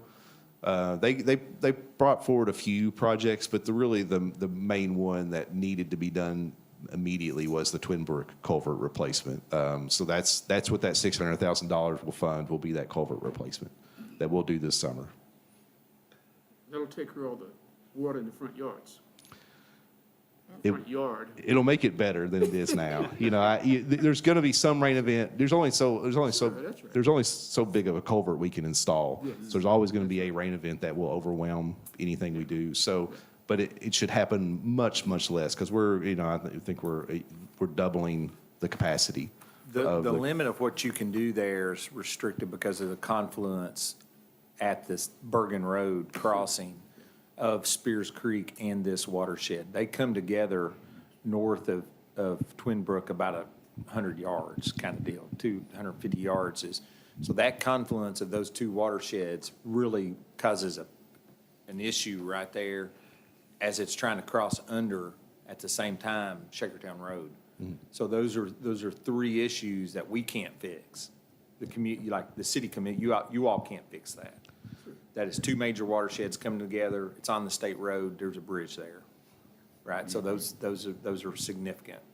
Yeah, according to the model they created for that, the water will overwhelm the culvert under Shakertown Road, the state road one that goes once they come together and they go across over towards Colonial Heights. It will overwhelm that now before it will overwhelm Twin Brook. So you'll have backup from it will then flood over top of Twin Brook before the Twin Brook culvert gets too small, before it gets over capacity. I know it's kind of a complicated way to explain it, but it's a complicated way of saying we're really doing the best we can. We are doing the best we can do. And you naturally get storage where those come together. Anytime you've got two watersheds coming together, you're naturally going to get a pool there, right? That's just the way it works. And so you've got that then is exacerbated by the bridge. And so you do get additional storage both directions. Up the Spears Creek watershed, it tends to stay in its floodway. But on that side of the road where Twin Brook is and all those the highway is, it kind of can spread around. It can do different things. It doesn't always do the same thing. And if you've driven out through there, you'll see Shakertown Road sometimes is flooded out. Sometimes it's not. It's just an odd, that's a hard thing to manage from a stormwater perspective. Okay, now might be the time. I'm getting kicked on both sides about taking a little break. I asked to go and get our sheets for us so that the three of us who have not finished our homework can do that before we leave the city hall today. So let's ask take just one more question before we okay. take a break.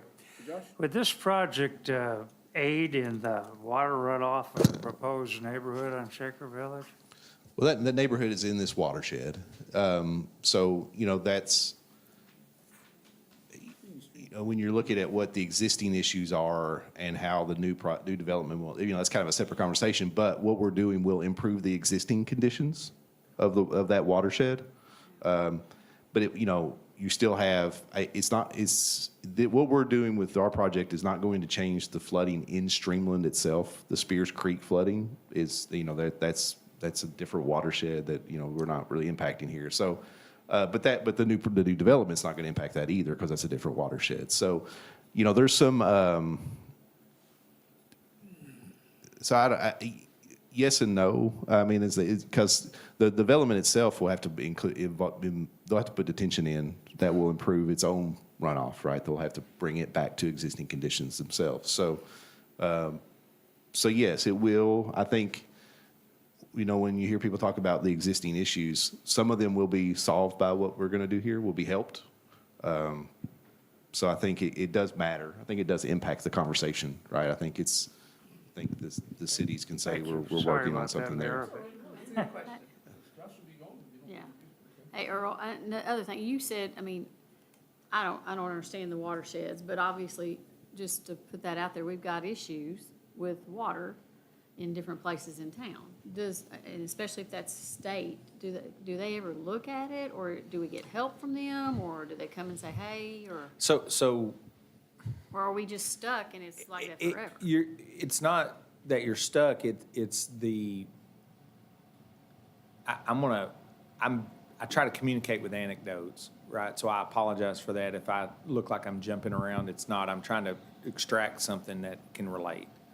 But like, so Harrodsburg almost lost their raw water intake. And reasonably you would say, well, why didn't you just put it up higher? Well, because the design point for those things that are related to stormwater are based on certain storms. And so that's just what you use. Sometimes you get an inundation that can be a flood that will just overtop no matter what you put in there based on that standard.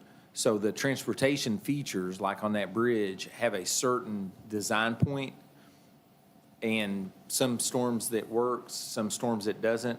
It depends on the intensity of the storm. So sometimes we will think that a flood, oh Lord, it flooded, this is the worst flood we've had, and it might not be it might not be a lot of rain, it might have just been very intense and it happened very quickly.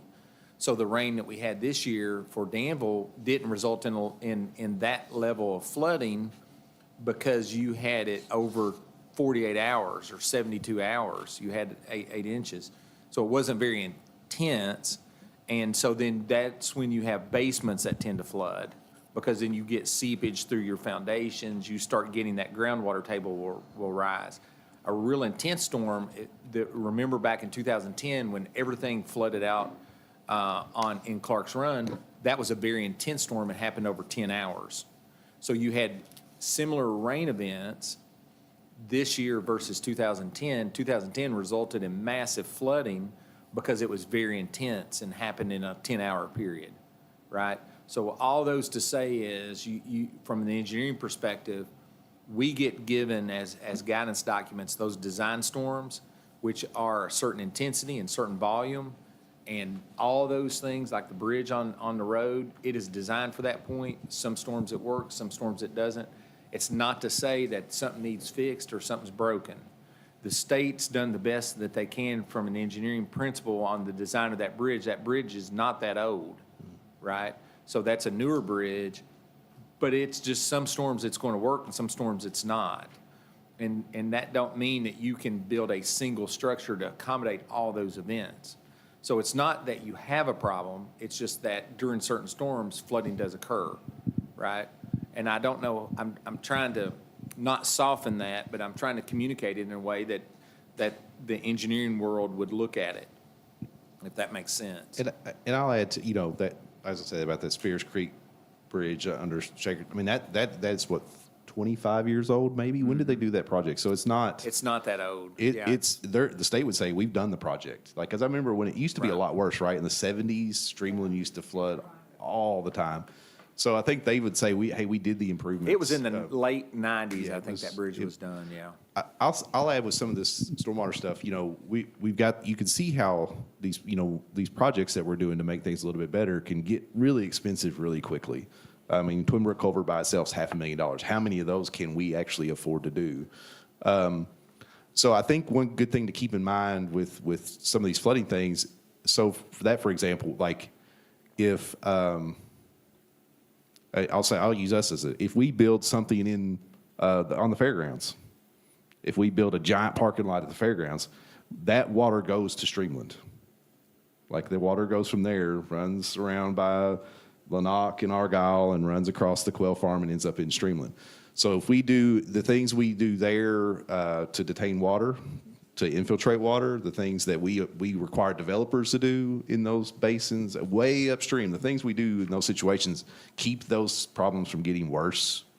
So, you know, when the group that came Monday night and talked about that detention basin that they're retrofitting, little things like that could actually be a cheaper way for us to kind of keep the problem from get out of hand on us. So I think MJ's doing a lot more research on those kind of things homeowners can do by putting in rain barrels. I mean, all those little things kind of add up if we do a lot of it. So you'll see us trying to push that more because that's actually a more affordable way.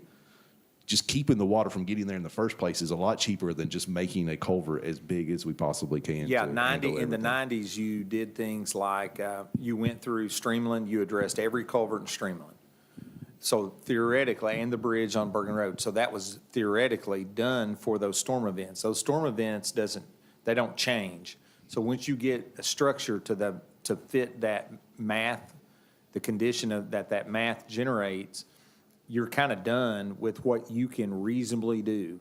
Then saying that, from that point forward, you do things like add the basin on the bypass that we see next to the church, between the church and the entrance to Lanock. That pond was put there by the city with that property owner years ago to mitigate the flood elevation. So you detain water there. You got all the retention system that goes up in Boyle County Schools. Remember, we talked about that before, all the way through on their property that just happens naturally. Then when you cross the bypass at Bob Allen, you see a series of those retention basins. All those were done intentionally to mitigate flooding downstream, right? So that regardless of intensity, then those rain events are throttled through those at a specific rate, regardless of intensity. All right, we'll take that break now, but I appreciate that discussion. Yeah, stormwater will make you fog over pretty quick, and it will make you go,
Oh, I thought he was gonna go over there, all right. Josh is a little tired after all his talk, so he's going to have me go through this.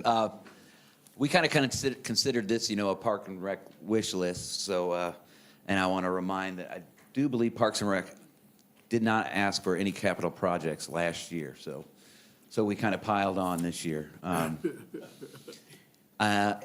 Me and Josh went through these and visited all the sites and met with staff, and a lot of it is wear and tear. So your Jackson Park court improvements, they were old originally soccer court, but now they're pickleball.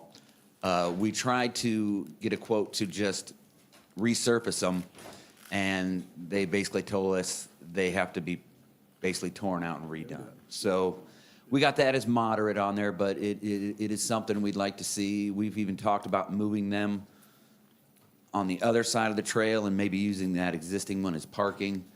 And we got that on there as a moderate, though. Jeannie Rogers bleachers, that is replacing all the bleachers at Jeannie Rogers, which are the old 60s bleachers. There's no handicap, there's no safety, there's no handrails or anything on those. And they're actually pretty difficult to pull in and out. So the amount of use we have at Jeannie Rogers, this would be a huge improvement there. And you're going to have a lot of locals seeing the benefit of it there. Woven wire, I'm going to let you do woven wire.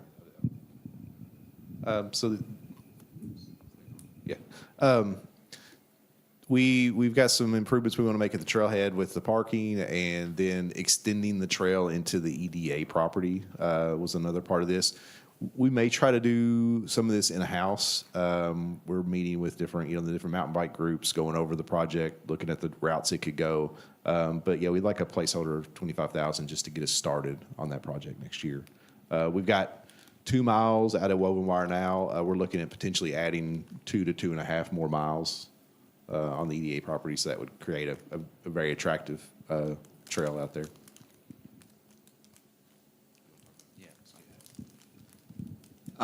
And the skate park, that's at Millennium Park.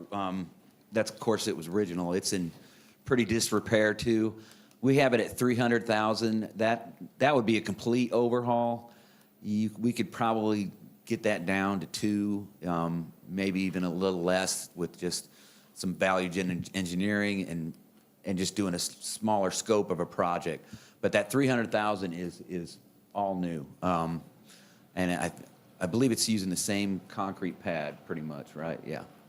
We got that as moderate too. And of course, that would be, I'd be going to the county with that, along with the Alum Springs Mountain Bike Park.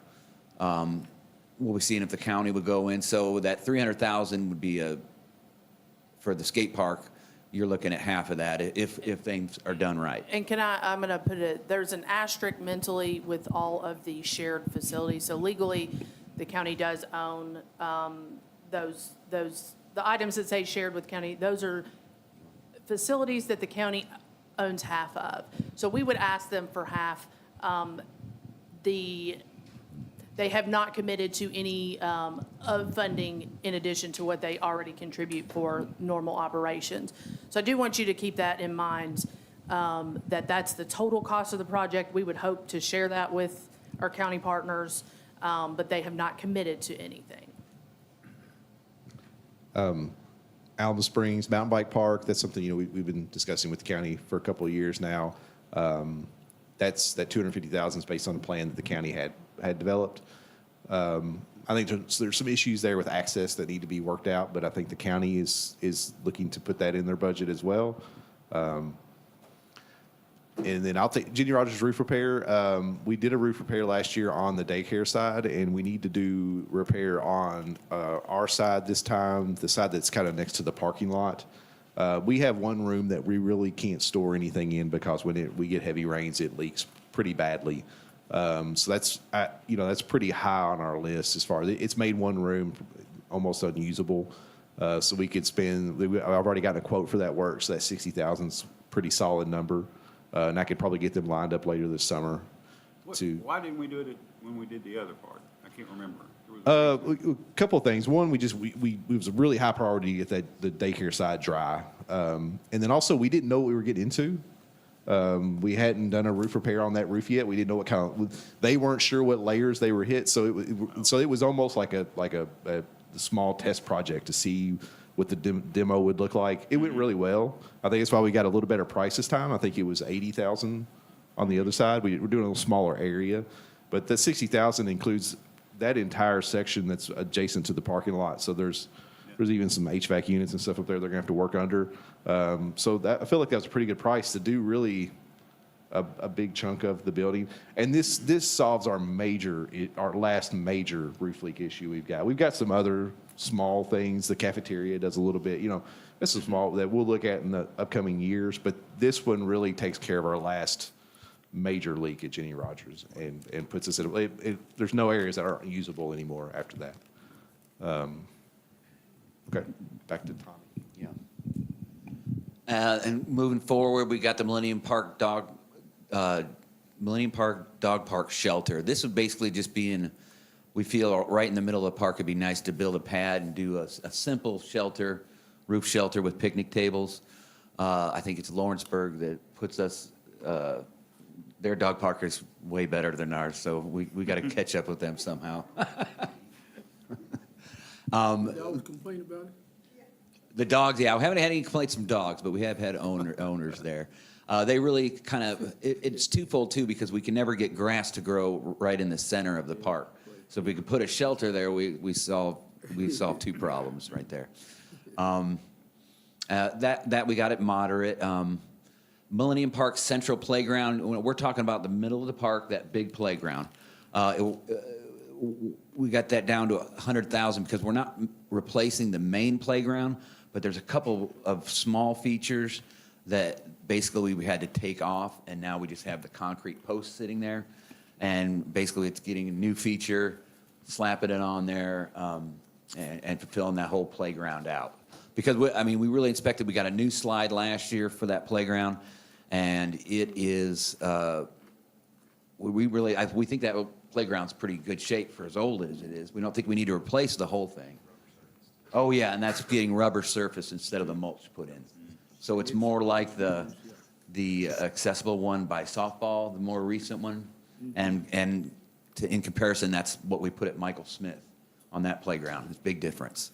That is by far our most popular playground. It amazes me. Oh, that place is full all day, every day. It is. So I think we looked at it. My initial thought was, we're going to replace this playground set because it's been here for 25 years. But it's actually not. We could give it a little bit of work, and it's going to be in a really good place. So, yeah, I think for $100,000 we can take care of that playground. Just for that little bit money, the amount of people that use it, and the face of the park being right there, it makes it a vast improvement. These next two, I think, are switched in priority. I think the Millennium Park furnishings is supposed to be meant as low. That is like replacing bathroom doors, kind of giving a facelift to our facility structures out there. Yeah, it's like water fountains and mainly doors, replacing all doors. We do get quite a few complaints, I don't know if you guys do, about the doors in the bathrooms. They either slam too hard, or they're broke, or they're not locking. But, what are they, 35 years old, 25 years old? So, and they get a lot of use. So I think we meant to have that one as low, and Millennium Park ball field improvements as high. The Millennium Park improvements is actual work on 3 fields. So this year we redid softball field number 2, and it was a huge success. That field is by far now our best field. It stays dry. Even today, you could have been playing on it. Yesterday morning, after that rain, Josh was out there with me. We were out there at 8:30 a.m. You could have played on that field at 8:30 a.m. And to explain it, we want to redo 3 additional fields the same way we did that one. And it's a baseball field 3 and 4 at baseball, which those haven't been reworked since the park was built. And then softball field number 1. Those are by far our 3 worst fields. Those three fields shouldn't have been played on the last 3 weeks that we've had tournaments, and of course, playing on them in that condition even makes them worse. But what's happened is think of it this way, when you redo a ball field, you want it to be like the infield to look like a bowl sitting down, so water just sheds off of the baseball field into the outfield. What happens with all the use is it's like a bowl sit upright, and then all the water just sits and goes right in the middle of the field and just stays there. That's what's happening on those three fields, and if we can get those three done, I think the other ones have all been kind of redone in recent years. So I think we basically have a nice facelift there. It includes putting a warning track in of rock, which keeps, right now the problem is the infield clay is right next to the concrete. So the rain comes in, it washes all the clay onto the concrete, and then the whole park's covered by clay. If you add that warning track and a strip of grass, it separates the infield from the concourse. And if you're ever out there walking around, I know you're out there, if you look at that softball field number 2 that we redid, you'll see the grass and the warning track. And if you walk around, you can just tell that field is by far superior. So we're really asking to redo 3 fields. We did that one field for $50,000, so we're asking for $150,000 to do the same to 3 more. The top dress material is more The expensive. top dress material is not clay-based. It's what it's called is Washington ball mix. We get it in 2,000-ton trucks. It's what everybody's going to now. It's what it is. It's materials baked, so it's not just clay. It's also thrown in a kiln. Like, think of it almost as pottery. It's almost coating your whole field in 2 inches of turfus. So what it does is it holds its granular form after rain, where the clay turns to paste, and if you're barefooted, it'll just mush through your toes. If you walk out on that field we redid, you could walk out on there barefoot, and you would not, it would stay granular. Does that make sense? And I think the material alone, for the field we did was over 20,000. Correct. And So then- out of that 50,000, over 20,000 is just the material. Correct. So, but that field is great. Like, Yeah. we've had so many compliments about it. Our travel tournaments, their ability to get on that field quickly Mm-hmm. is going to make them money, which is in turn going to get us money. So, there's revenue based on us spending this money. Correct. And like we've talked about, they're 25 years old. They're due for us to put some money into them. So they'll last that field now, the field 2 softball is ready to last another 20 years. That's right. It's set up for success for a long time. So it's just the same thing. Tommy's pretty proud of that field, and he should be, because they did a good job, and now we're ready. It showed that we need to. I think a lot of people in the community are like, do this now to the other fields. Right. That's what I hear every time I'm on that field. It's funny, they say, oh, this is nice, but they immediately turn to, now do this everywhere else. Right. That's why are we not doing this in other fields? So. The other thing on those fields, it actually saves you. It'll save you money in the long run over a 20-year period if you go to that Washington ball mix, because the way we take care of a field, a clay field, is every year we'll put 30 bags of turfus to do a nice infield skin. So you're talking almost a pallet. You're talking about $1,000 per field at Millennium we're spending. Where the Washington ball mix, you do not add any conditioner at all, and you never need to use Diamond Dry, so you're not. In the long run, it's worth the cost. Yeah, to make so you didn't do a benefit cost on it, but we, typically the Marmix fields, you're adding significant Marmix to each field, about a 5-year cycle. So we do that naturally, and that's usually somewhere between $5,000 and $10,000 worth of work when we do that. Mm-hmm. So you're gonna have that expense. If you looked at over 20 years, you're gonna have that 3 or 4 times at least. So the return on the conversion is worth it. Can I ask a question? Sure. On the field that we repaired, did we ask the county to reimburse us anything? We And did they? not ask. It was kind of on a wing and a prayer. We did it. Well, I mean, I want us to do it. I'm not saying Right. that. I'm just saying I think we need to follow. I think In my we opinion, we agreed. gotta ask. I- That's part of theirs. I'm presenting at the county at their next meeting, fiscal court meeting, and I'm going to bring up the capital improvement and kind of put a bug in their ear that any capital improvement on joint facilities I think I need to be going to them and asking also. I think that was the thing when we had our joint meeting, they want to know up front, so they should see this list as well and try to get some buy-in. Correct. And there it is. We put it on there. We asked us to put it, we threw it on there. So they say if you build it, they will come. We said if we type it out, they will fund. So I guess this is also just so we have a discussion on it. It's on there. So if we want to figure it out, we will. You get that done for $2,200? Huh? You get that done for $2,200? 2,200, yes. Yeah. There's, I got everybody's attention, didn't I? I just lined them out. Just lined them out on mine, okay. we slapped that on. There's a bond issue, but there's also other ways we're talking about. We're still presenting. We're still going down other avenues with partnerships, trying to get that number down somehow. But that is the number we have it at to build them both. I don't know if you want to discuss that or ask any questions on it. I was gonna ask Earl about, to me, that's tied to the restaurant tax. Are we gonna pursue that actively this year, you think, or what? We're doing some research on that. We'll try to get you a report out over the next 10 days with everything else going on. I think we could probably just report back to you what the legal position is today. Okay. Yeah. That'd be good. Because that'd be neat to get that started, but Or at least provide you an update on that. yeah, we need to, I think we need that tax in order to do that. Again, we always say this, a lot of the communities you go to and you look at and you say, man, why don't we have that? Well, they fund it with the restaurant tax. And I say it like that, not because, but it takes advantage of the people that are coming to town to use your facilities that you're building with the money typically.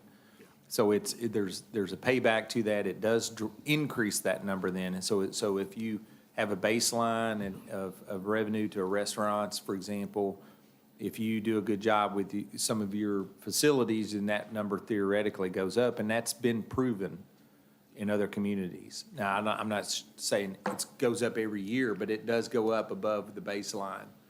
And so there's a return of profit to the restaurants that the industry will show you that the restaurants become more profitable in that their total revenue goes up significantly once you actually pass that because you generate more tourism. Most restaurants, the natural reaction is that we don't want this because this is going to hurt our business. Statistics doesn't show that. It shows the opposite direction. But that's not to say that's not heavy discussion for folks. Well, and the park tax, the park fund that Fayette County passed.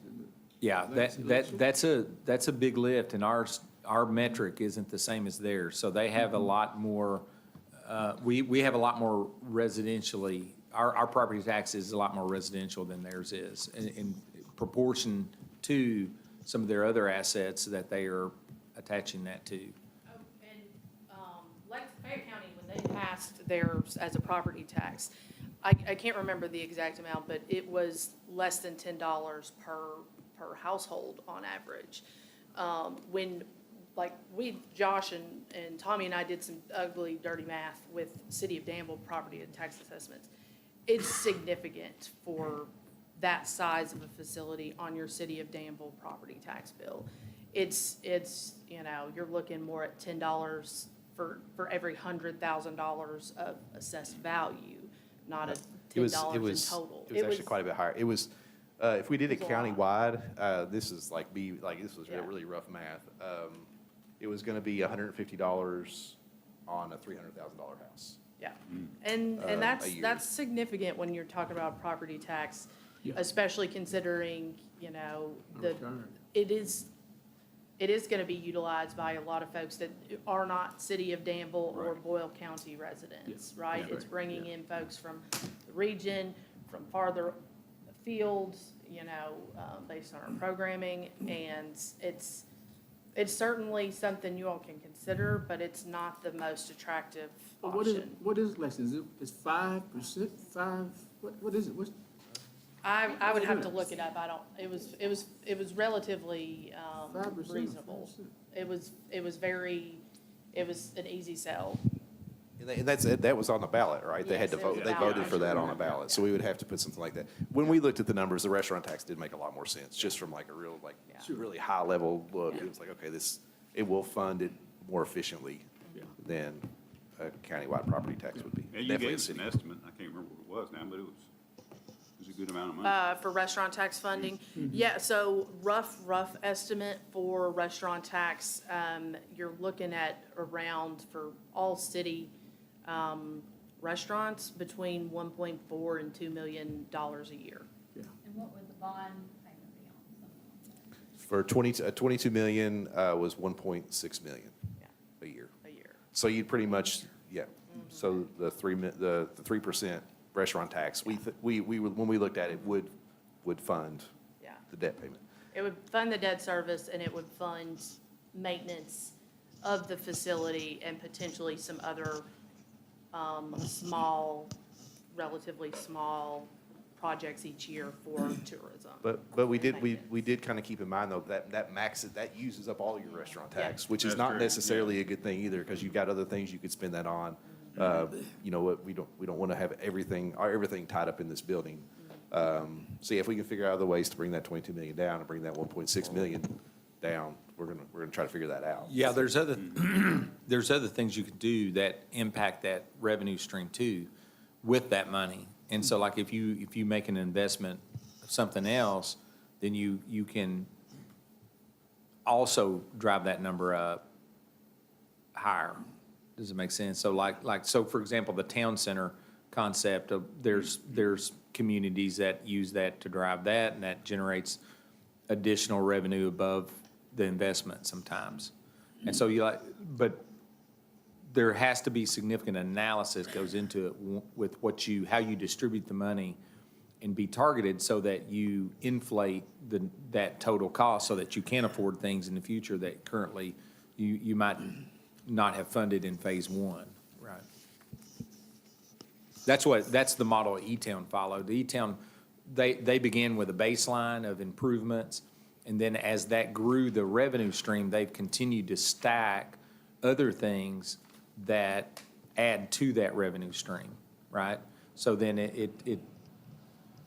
it's treating that like a enterprise almost. Right. I'm sorry, Tommy. No, that's okay. But, 22 million needs a discussion. In our pool, more discussion, but on the pool that we have, I mean, we keep piecemealing it together. And I don't know, because I haven't went there and swam, but they said they couldn't use it because, you know, the water leaks out, we put water in, and it's too cold for people to use. Yeah, we're gonna, fingers crossed that we'll be open this year. We're patching it as we speak, and finding more problems as we inspect, so. And day camp sign-up started today, so Right. we've got to get that pool up and running, so, I mean, in my opinion, we'd be lucky to get another season, maybe two out. If we can get two out of it, we'd be lucky. Yeah, I mean, I think we're taking a chance every year that we go, that it's gonna fail on us. But, and that's what, like, because of the condition of it, the primary user of it is the day camp. I mean, day camp's kind of a built-in user that that's, otherwise, we have some, you know, day pass, you know, kids playing in it, but it's really if you go out there primarily, it's your 60 day camp kids are in there in the afternoons. Yeah, but we also have swim team in And the our swim team, morning, yeah. Water aerobics, so there's quite a few people that Yeah, use it. and that's also, like, your users now are people that are using it because they're in some kind of program to use it. Right. You don't, because the water's so cold, because of everything, like, it's just not, you don't have a lot of people just drop it in just to hang out at the pool. It's walk-in days are over, basically. Yeah. It's just being programmed, yeah. But those are all all those programs are good reasons to keep it going. Like, as long as we can, we're gonna keep this going for those programs. And part of the concern is that if you had a $22 million facility with an enclosed outdoor pool, that drastically would increase the participation of citizens in this town in water activities. Absolutely. Because it'd be the newest thing in town. That's right. Be where everybody wants to hang out, including Donna. You know, We just don't have that kind of appeal anymore. Yeah. I agree. When it was the Agora Club, it was had that appeal. And I mean, yeah, and You know, Bunny use the Davis, official name of it. I yeah, didn't when use you, the street when you name go back by, in the I walk by it, I mean, Yeah. the fencing on the outside, and you're all doing the best you can. Yeah, I know. But things have to be repaired, it looks, Yeah. it looks bad, Yeah. you know? I agree. Well, I think it's just the result of talking about replacing a facility for 20 years, which is, Earl's been almost that, hadn't it, of us? Like, it's hard, you know, it's similar to, we're having the beginnings of those conversations on like the police department, right? Where we're talking about renovating it, so do we spend money on it, on the little things in the meantime? And I think that, like, if you have that conversation for 2 decades, your facility just slowly starts to slip away from you. So that's why we're trying not to do that on our other things that are getting to that age. We've been saying that pool's got 3 years left if all goes as planned for like 8 years Yeah. or 10 years. We keep, the repairs that we have been able to make have been significant, but they've been possible for one reason or another. You know, for example, when we slip lined the drain line, we were done at that point. Had we not found a company that had the capacity to slip line that drain line, we were kind of done at that point. And that was 10 years ago, probably. It's just, it's kind of reaching the end. And we've been fortunate to have been able to continue to keep it going, cold water and all, so. Kevin, how long have you been on the commission? 4,000, Yeah, we've been talking about the pool that long, right? Okay, let's go on then. Oh, let's Okay. see. I was just showing Josh the latest problem we found at the pool. Utility vehicle, let me explain this one a bit. Right now, we have one John Deere Gator out there for Millennium Park. But usually Yvette is running 3 crews doing three different tasks throughout the park. So actually Yvette gives out the other vehicles. She's actually checking up on everybody in our big dump truck. So, which is kind of silly for her to drive around the park in a dump truck. So it provides us with another work vehicle to get anywhere in the park. And now we can have 2 crews with a utility vehicle instead of trucks driving around the park. And B, what we're trying to do is limit the vehicles on the actual baseball and softball complex. Because not right now, you'll see us, they'll just drive the trucks up there, which it ruts the sides of the sidewalks. And people seeing the trucks up there makes everybody and their mother think they can just drive up there. I don't know if you've been there. So we're finding, and if you notice, you go out there, we've strategically put rocks in places now to hopefully to not stop vehicles, but to at least keep them on a path where they're not destroying grass. So this utility vehicle would really help. The second fold of this is we need a way to clean snow off of the trails at Millennium Park. That's in the winter. I'm sure you guys hear that. We get that a lot. We don't currently have a way to clean them. We have a snowplow, but it won't work on the trails. It'll make them worse. It'll tear them up. We'd like to go with what Center College is doing. They're using the brushes. If you see them out, they're using a brush. And the other way is now that we are at Ginny Rogers, one of the things we didn't realize, I'm sure we realized it, but we're seeing as a big problem, is when it snows, that front sidewalk from Ginny Rogers is a whole block long. And so we've been shoveling that by hand, and it'd be nice to be able to just bring this machine up and do that sidewalk. So we got this one is pretty high. The maintenance staff, this is real high on our maintenance people wanting. So what we do is we get a new utility vehicle also with a snow snow removal, brush. Millennium Park Performance Pavilion, we've got this at moderate because we really think we're about 2 years away. But Earl and I were in the meeting with the Danville 250th celebration, which is next year. It'd be really nice if we could have this in before that. Now, it all is on whether we get the grant that early or not, which would be tough to get. We think it's enough. That's not happening. It's not No, happening, it's yeah. not happening. Well, we got somebody I would working think on it would it. be at least 2027, probably more like Yeah. 2028 before this building is done. So, But I think is it half of that?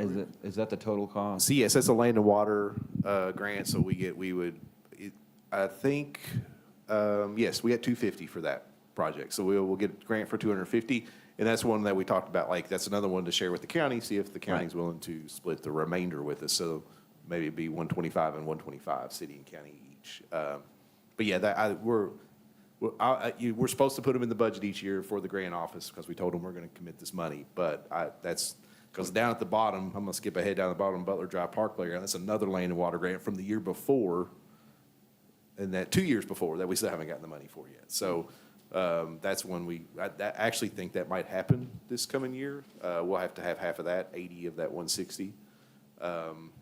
But that shows how far out those are lasting. Because that's a two-phase award. We get awarded by the state, but then the state has to get the federal funds committed through them to us. So there's two steps to that grant process. So that makes it long. But all right. Genie Riders parking lot, we got that as high. I don't know if there was something that we could put above high, I would put it at it.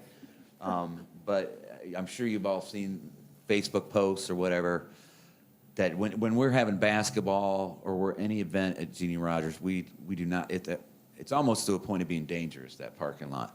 And we have the extra land right next to it in that grassy hill. And I believe we wanted to try to do some of this in-house.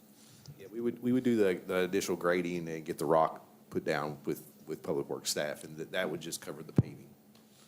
But, hate to spend money on parking lots, but this one is a very needed one. It's very high priority. Michael Smith Park, I haven't really seen a big traffic problem there or a parking problem, but it would be nice to have an actual parking lot. Right now, we've deemed that whole street as parkable where it used to be yellow, right? Now it's all parkable. I don't know if you've had anybody reaching out to you about parking at Michael Smith, but I mean, obviously, in the long run, we need to put something in there. So I would definitely put the Genie Rogers higher than Michael Smith, but if we're doing them and we're doing a lot in-house, maybe we can get them both done this year. That's what we're looking at. I think that's it. If you guys have any overall questions or anything. Yeah, two things. The Alum Springs Mountain Bike Park, how close to reality? What do you think?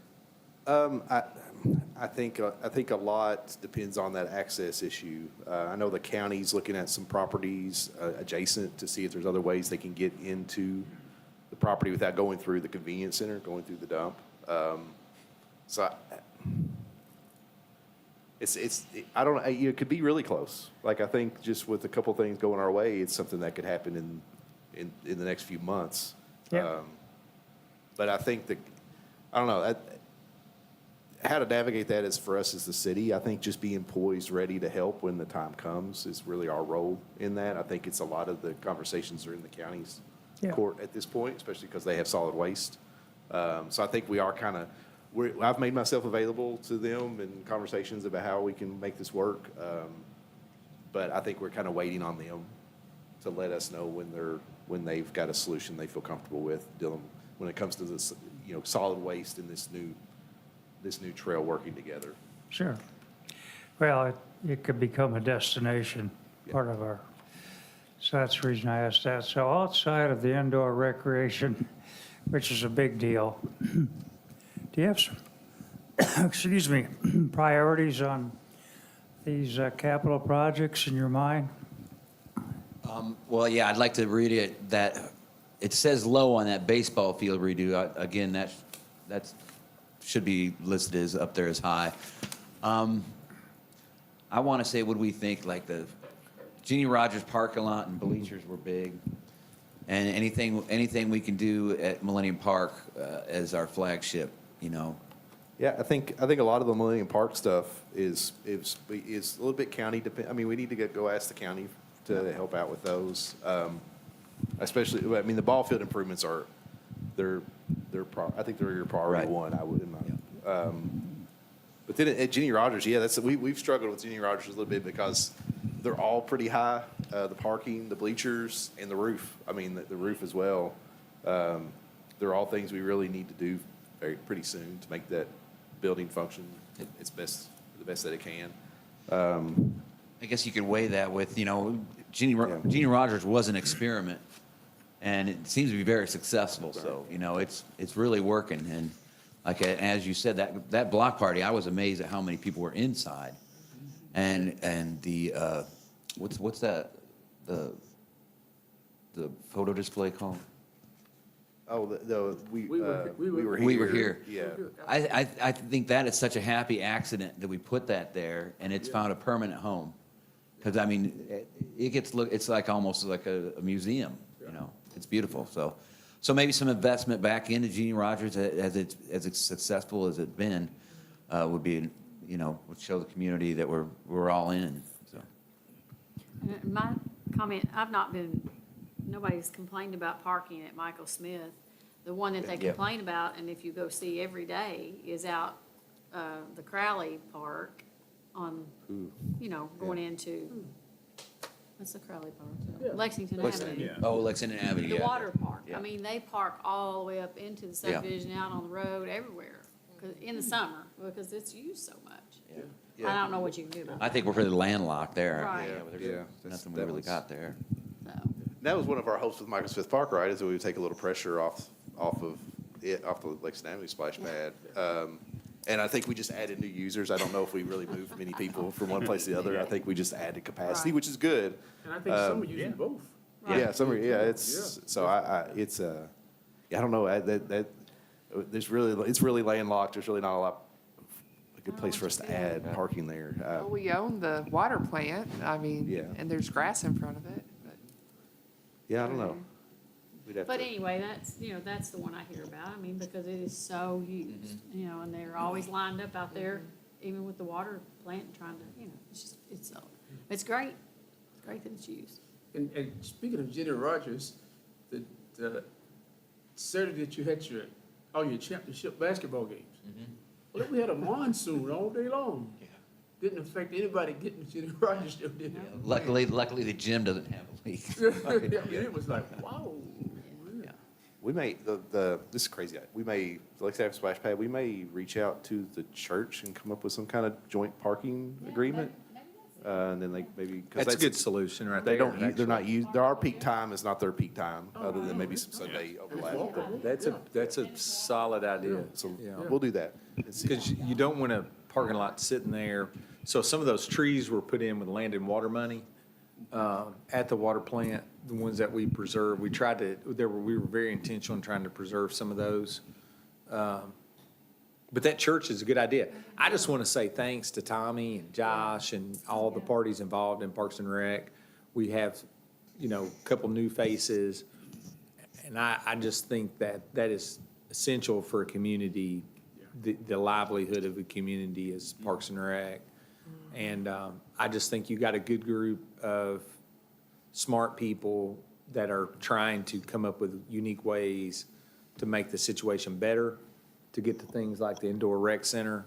I think you've got a lot of, you know, symbiotic stuff going on with hopefully we can frankly bring along the hospital to something where we can, you know, get it the next iteration for this community. And I just want to say thanks to them and all parties that work on it, because it's important. You know, the Trail Alliance group, you know, have worked for years. You see people on the trail up there all day, every day, get that done and just go on to the next thing. I cut my microphone on.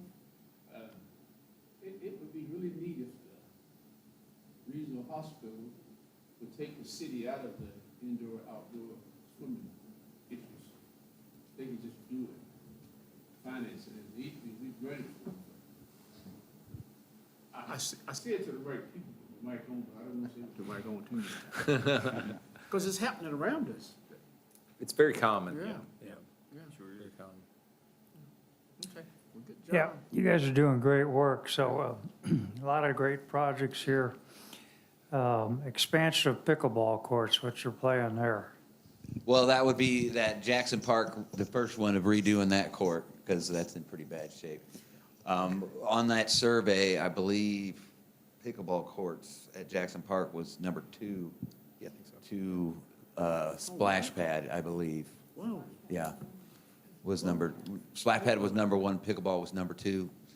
Other things at pickleball, we are redoing the Jenny Rogers gym floor this year, this summer, and we will be actually putting permanent pickleball lines down. So that's gonna help us out a little bit. Other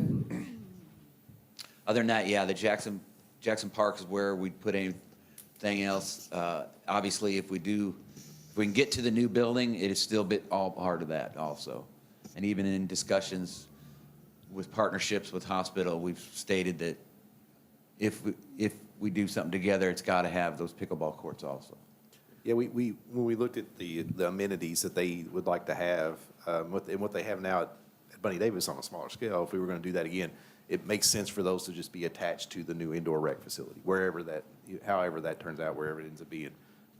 Because then they're playing indoor, outdoor, they've got bathrooms, they've got parking, they've got all the amenities, lights, shelters. And so I think that's the way we've kind of approached expanding pickleball beyond Bunny Davis would be, it's going to go hand in hand with the indoor rec facility. This way we've approached it at this point. I know our constituents would like to see as many of these things done as possible, and thank you for maintaining and using what we have and using it to the fullest potential. So, I mean, that's the best way to spend money, so thank you for Yeah, and investing back. And if you go through this list, you'll see that it's really kind of, polishing up, facilities we already have and kind of bringing them into the, 2020, bringing them from 2000 to 2024. We just got to find that community-minded person with $22 million. Whatever. Isn't that you? Kevin, I was thinking Kevin himself. That community-minded person. Yeah. Yeah, I think other than that, other than the big projects, the rest of this stuff is a dollar amount that we can kind of fit into our, and we might not be able to do all of these this year, but it's stuff that we can fit into our budget. Like these are maintenance items that we can, because we've got more than their 10-year plan has a lot more of this kind of stuff, spread out over 10 years. So it's, these are kind of just these are our ongoing kind of things to like Tommy said, finish out our facilities and keep them maintained. So that's what we'll continue to try to do, along with a $22 million facility somewhere. Do you all have any more questions for Tommy and Josh? If we don't want to forget Marshall. Yeah, Marcia had a question for Yeah, him. both of them gonna be good. Marcia said, get out of here. Everyone was. Marcia said, leave, let me take my turn. Marcia, you've been patient, man, appreciate you. Oh, that's no problem. Yeah, well, there's other things you could be doing. And, put him first, right? One of these days, I'll have to put you first. I'm good. Either way is good for me. I've got to stand up because I can't see that far away even with glasses. But no, I'm good. No, I'm okay. So, utility fund capital projects. So you've probably seen several lists. I don't know how many slides are in here. Just 2, okay. Sorry. 4, okay. As with most any fiscal budget discussions, there's a laundry list of utility needs, right? And a majority of your utility needs are typically not cheap. And some of those utility needs, at least on the capital side, can be broken up into multiple fiscal years to help sustain the burden of the cost, especially on the city and the customers. But I'll go through several of these projects right now and kind of give you top-level view, and we can drill down to any of these as we move forward. But, so there's a few ways to handle something. Say, a dump truck for sewer collections, right? It's easy to say, well, you could spend $200,000 on a brand-new dump truck. That way you can say we bought a brand-new dump truck. Or you can take the time and look around and maybe find a good quality used dump truck, or maybe even 2 dump trucks for less than that value. So that's kind of what the mentality is on some of the equipment side, especially if it has utilitarian value, like a dump truck that's in good quality shape. Of course, that's dependent on being able to find that in the system. But Clark's Run Trunk Line Sewer Improvements Phase 2, this is essentially piggybacking on the improvements that were made out to Corporate Drive on the Phase 1 portion along Lebanon Road. This will improve capacity for the city and address some issues that, and I'll kind of step away from that conversation a little bit. We're getting a lot of pressure from Division of Water on the capacity at the plant, right? So, for many, many years, it's slowly, progressively increased based on the permit size of the plant, right? And you've heard me talk several times about when we have new industries come into town, their first questions likely are, what's your water capacity and what's your sewer capacity? So in light of those conversations and in light of, regulatory pressure that we're getting from the state, we're trying to keep an open mind about ways to reduce I&I in our system, water getting into the old sewer system, right? So during really strong rain events, especially along Clark's Run, it's not uncommon that we see a lot of rainfall get into the sanitary sewer system, which you see over at the plant, and the plant's numbers go way up, right? That's not actually sewer inflow, that's sewer and rainwater mixed into the same pipes that end up at the plant, right? Even though we have increased UV technology that can treat, up to, say, 12 million gallons a day, it's not uncommon in like the rain events that we had, earlier this month. We had flows that exceeded that number greatly, right? So when the state looks at that, if it's doing an annual look back and it's doing an average per month, where you get peak months like what we've had this past month, well, that average goes up, and then they relate that to your plant capacity number. If you go over by a certain percentage, then they start to say, hey, what's going on?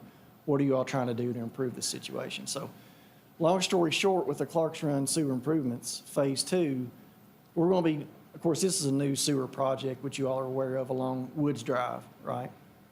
That's actually, that loan and grant, that EPA and SRF money, that's actually a $7.5 million sewer project, broken up obviously into multiple fiscal years, but the EPA grant and the SRF money covers both. I think we had $1.99 million in an EPA grant, and then the remainder was covered by SRF. So there's technically no local match. The local match was covered by the SRF money that we went out and got. So, which is good for the city, but in part of that conversation too with that project, we're going to be looking at I&I in the system along the Clark's Run tributary.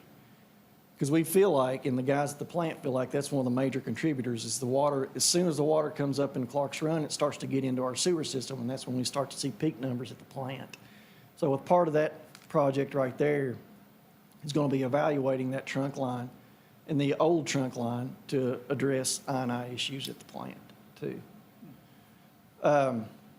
Clark's Run generator, that's a generator that feeds a pump station that feeds directly into the sewer plant. I've got 100,000 in there. We've got estimates that are actually a little bit lower than that, which are good. We've gotten, I think, 3 estimates. 2 of the 3 are lower than the $100,000. So, and that's for a new generator, which is not bad at all for a generator that size. The Junction City and Perryville sewer systems, that's the county ARPA money. That's the $2.8 million that we're working with the fiscal court on delivering right now. We've got plans complete that we're getting ready to send to Division of Water. In fact, I just updated Judge Bottom earlier this morning on that. But we've got plans that are ready to go to Division of Water, and we look to wrap that project up in probably January, February 2026, be complete with construction. Those are 5 pump stations in the Perryville wastewater treatment plant, pump stations in Junction City and Perryville. Those are greatly needed, and those, again, address some capacity issues that we have that we're trying to actively work with Division of Water too. The Mox Creek Pump Station rehab, that, if you all remember, I mentioned that probably around Christmas to New Year's. That's something that we likely need to do, but it may not be as critical right now based on some other needs that we have in the system. That's the pump station. It's at the end of Gwen Island Road area on Bergen Road. The remote camera system, it's called a cube system. And what that does, we have to be able to closed caption TV a lot of our sewer lines based on inspection and new construction and different things too. That remote camera marries with that technology, so it actually gives us, for a value of $100,000 or so, it gives us the ability to run 2 camera teams in 2 different parts of the system. Again, that goes well with the current technology that we have because we have a TV truck already. I think Josh mentioned a half of a TV truck. I don't know where that came from. I've been half too. I don't know how we're gonna do half a truck, but if he wants to go half in with me on a new truck, it'd be great. The sludging at the wastewater treatment plant, that's something that we have to do regulatory every year. That's a repetitive value, that $250,000. We have a contractor that comes in and does that. And what that allows us to do is gain back additional capacity in the lagoon outside of the wastewater plant to help attenuate those peak storms and the peak flows that come into the plant to help shave the peak on those. So it's not as impactful to the plant itself. And then it gives us the ability to run aerators and such in the facility. Wastewater treatment plant, phase 2. So if you've heard me talk before, this is initial design costs to get us to a point that we can continue those same conversations that I mentioned before about capacity needs with Division of Water. That's a big ticket item. The construction estimates right now are somewhere in the $14+ million range. Those would be substantial upgrades, which will get us capacity value, upgrade us from a 6 million gallons per day plant to at least a 9 million gallons per day plant, if not more in the future, depending on some value engineering that we can probably work out during the design phase. But, and again, that's something that we're actively looking at for grant availability. We've got that one and the Spears Creek Force Main, both in the hopper with SRS as our 2 most primary projects right now on the sewer side. So projects like that right there typically rate pretty well because it helps you address capacity concerns in the system. But we'll see how that pans out with KIA and SRF, hopefully in the near future. And that's the same project I mentioned before, Design Spears Creek on the Force Main. What that allows us to do is get the full benefit of the over $2 million upgrades that we just recently put into Spears Creek Pump Station.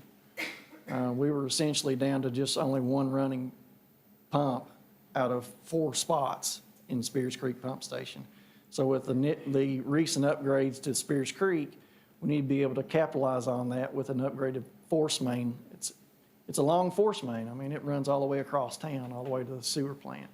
So you're talking about from northeast quadrant of 2168 and Checkertown Road, all the way down to the east, through the golf course, all the way to the wastewater plant. So that's a pretty long run for a project. That's construction estimates are somewhere in the $7 million range on that one. So those are the 2 big ticket, high value items. So again, it's not uncommon that you have big items like that, but you hopefully want to spread those out, maybe, into bond discussions or whatever in the future, and try to reduce impacts to your customer base. And then another thing too, I wanted to point out that we're working with Salt River Engineering, Connie Allen, on a water and wastewater cost of service study right now to look at our rates, look at our debt service, look at personnel, look at the myriad of things that goes into those reports, and look at the value of those current rates versus what the future may hold. We may get SRF money between now and the end of that process. It's a moving target usually until we get to the end of that reporting period. Balls Branch Sewer North Phase 1 and 2, that's the new gravity sewer project that's going to connect up to Center Estates there behind Asuka in that area. We're meeting with the contractor next weekend to have a project kickoff meeting. Look to have that project, I believe substantial completion should be around the 180 working days timeframe. So sometime, late this fall, we should have that project complete to tie into Center Estates. So you'll see a lot of activity along Ghost Pike in the near future if you ever drive out there. And then there's always a need for backup pumps, in the sewer stations. We've got, some stations may have two, say 10 or 20 horsepower pumps. Some may have 4, depending on the need and the cycle pattern of the pumps. And then you get into your larger pump stations like Spears Creek, for example, which we have new pumps in. Just to kind of give you an idea of scale, there's 4 spots for pumps at Spears Creek Pump Station. We've got 3 new pumps in that station currently. One of those pumps is 200 horsepower by itself. So that kind of gives you an idea for capacity needs in the system, but that doesn't go without saying that we probably need some backup pumps just to be able to facilitate quick change outs if the pump fails.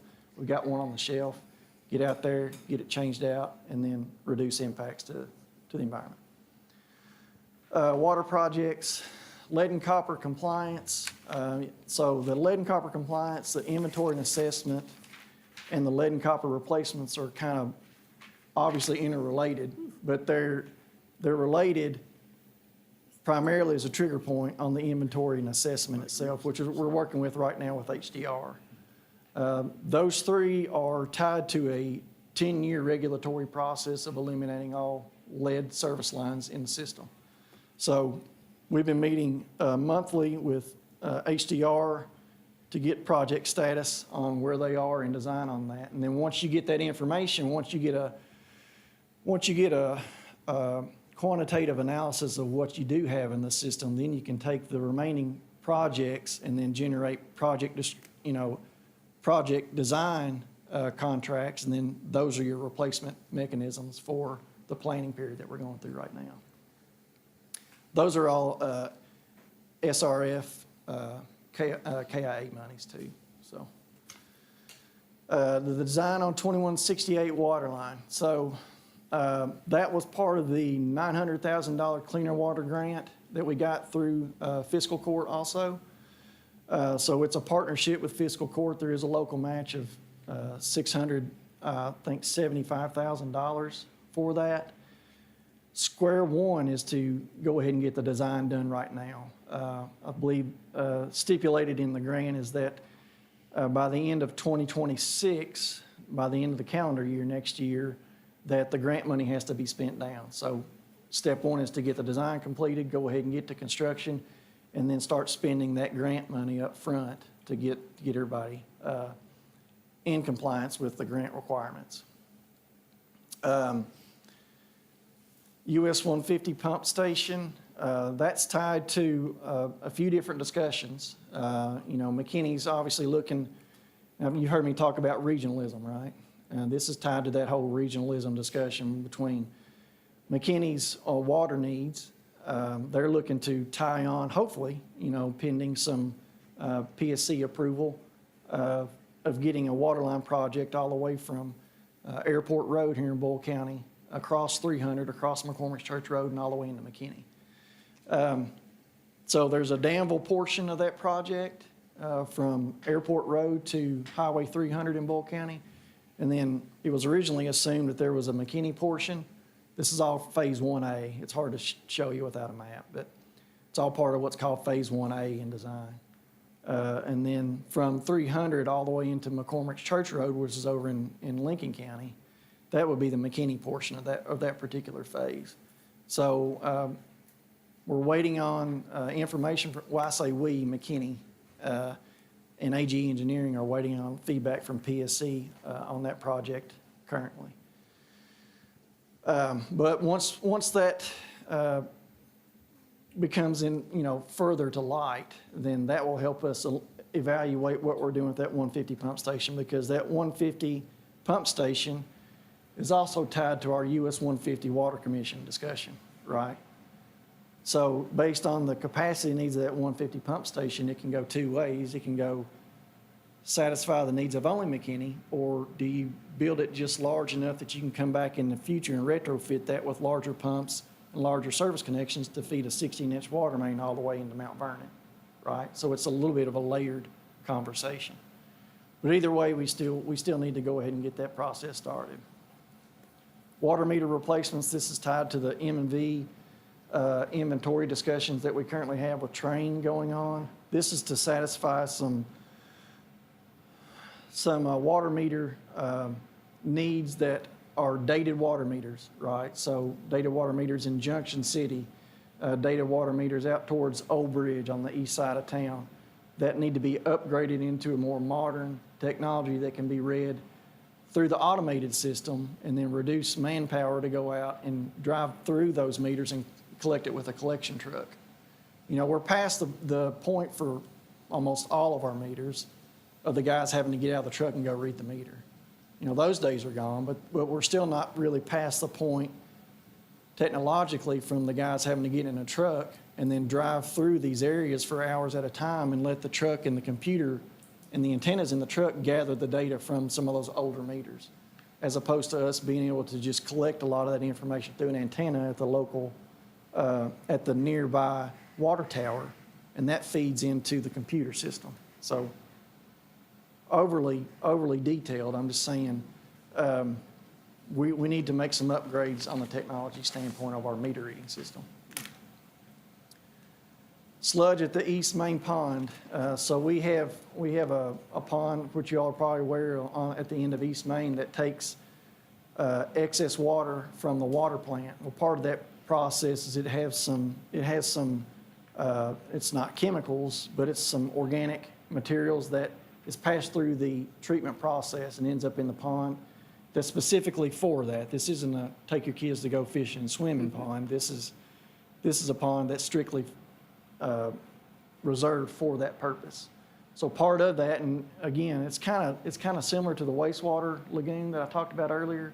There's regulatory requirements that you have to keep that below a certain level, because once the water, at least in East Main, goes over the overflow, it can't be above a certain level of suspended solids, for example.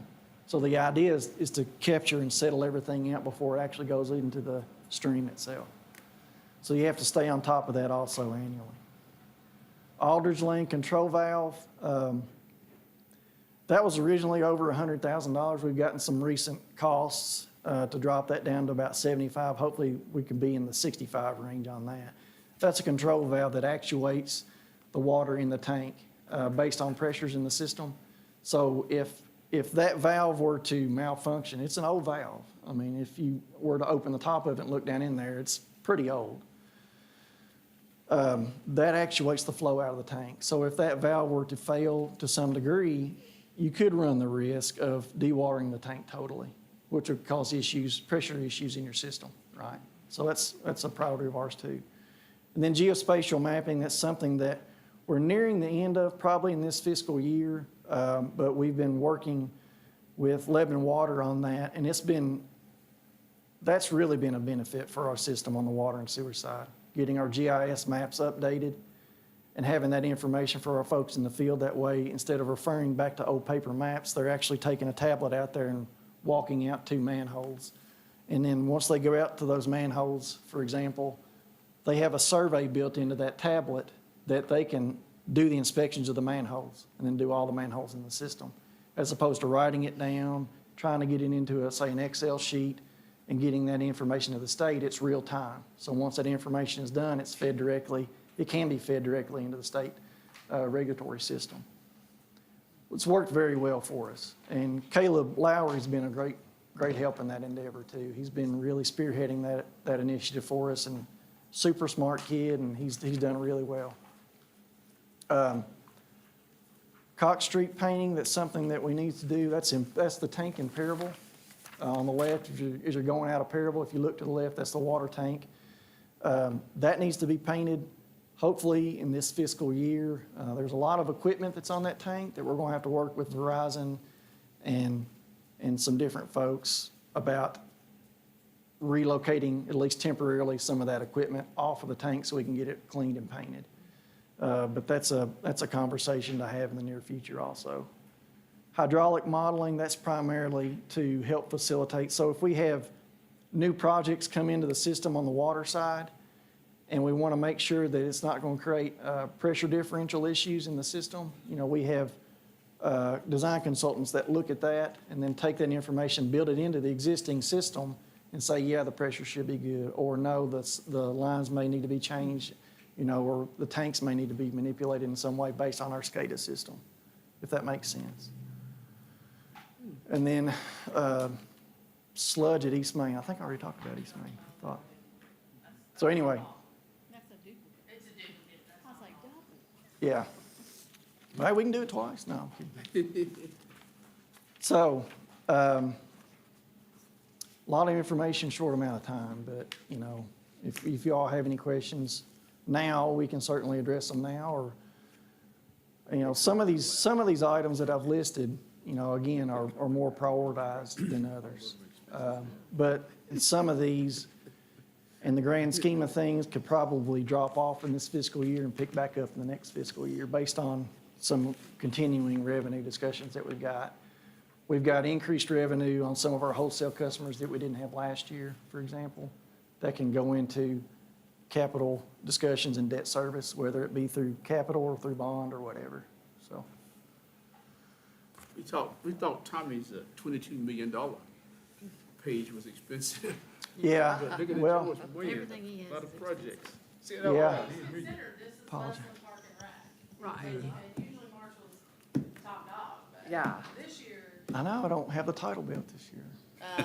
this year he is, if you look at that last page on your capital list, there's a 10-year projection. And when we come back, I kind of wrote this down for myself and to help Marshall out and Josh out. We'll have a current year cost that we need to spend for these projects and the total project costs that may be allocated out over future years, just so you all can better see on those specific projects. Well, he has the ability to get lots and lots of grant monies. Marshall Well- is my best person in the city of getting We say that, hopefully it grants. keeps going in the future, but. And even the loans, SRF, KIA loans, Yeah. those are low interest, especially compared to bond market.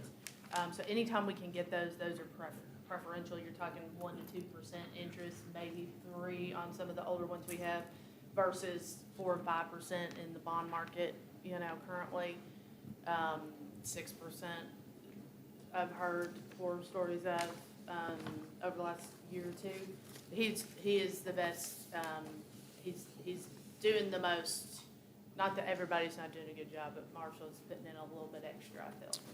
Well, but as you all fully understand, I mean, it's always good when it comes to capital improvements. You're always wanting to try to keep the cost down on the customers, right? Yes, that's right. And part of that conversation is always looking for grant monies and KIA and SRF monies. And, hopefully that continues in the future, but who knows what the future holds, based on any type of changes in policies. But we've done well so far, so we'll keep trying to do that and keep the cost low. Well, I always compliment folks because you got to look for them, you got to find them, you got to apply, and then if you win several of them, that's more power to you. But you got to do all those other steps up front. You guys are always doing a lot of. Sometimes you gotta pester them about it and keep pushing and pressuring Yeah. and sometimes it works out, sometimes it doesn't. Yeah. But So I mean, it's like the Clark's Run and the wastewater treatment plant phase 2 seem really super important with all of the issues, yeah, from, The movement on the Division of Water too, on the enforcement side, moves around too. And, it seems like, 2012, they were adamant that we were going to be California and that you're going to have combined water systems and you're going to have one permit and stormwater, sanitary sewer, drinking water is all going to be treated under one umbrella, and which was just not okay in Kentucky. There's too many characteristics that would mean that doesn't work, something like that. They pursued the big cities with all the heavy enforcement actions, the consent decrees that were judicial, that they took folks to court. Lexington's got one that was like, what, $750 million. There was initial pressure on local cities. They tended to the state of Kentucky pushed away from that a little bit, tried to push back against the feds. Feds are telling them one thing, they're being held accountable, the state of Kentucky's being held accountable for their compliance with the federal EPA. So the whole wastewater side specifically is tough. There's a reason why Kentucky American tries to avoid that, because it's a break-even scenario. That's a requirement. You can't lose money, you can't make money.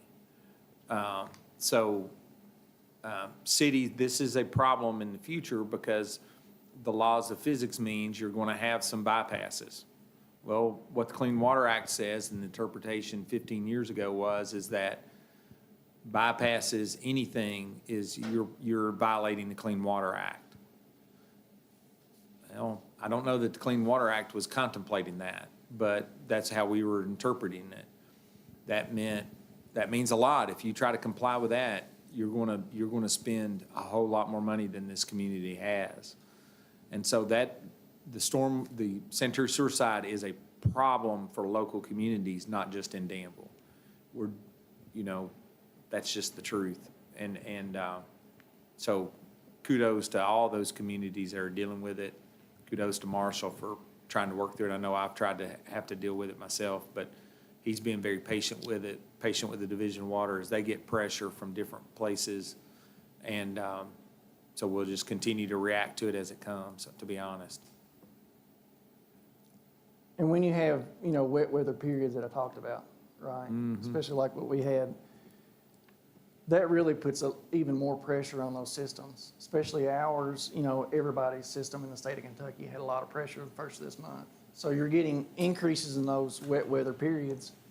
We've got some more coming right now. So, when that happens, it's almost like a stress test for the entire state. And then a lot of red flags pop up, and then the regulatory knee-jerk reaction is to, hey, what's going on? Or, hey, what are you all doing to address this?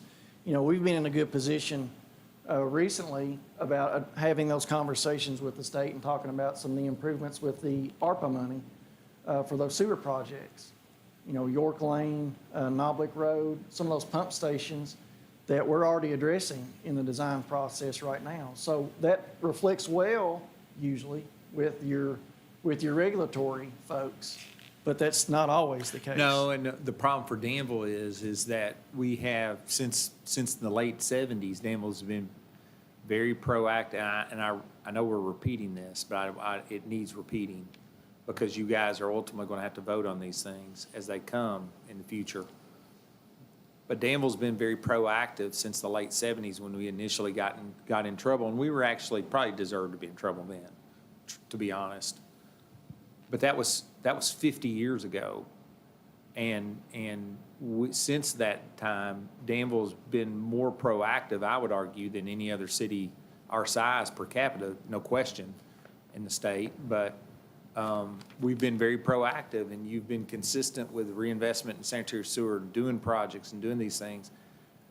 So unfortunately, the Division of Water sees us as low-hanging fruit, in that if they can get Danville to continue to take action, that enables them to threaten other people, and they'll be the threat of action will cause some people to do something that they wouldn't normally do, whereas they can get Danville, knowing Danville's going to do something anyway, and then it enables them to prove compliance to the feds, which keeps the pressure off of these other cities that aren't doing anything, that probably can't afford it.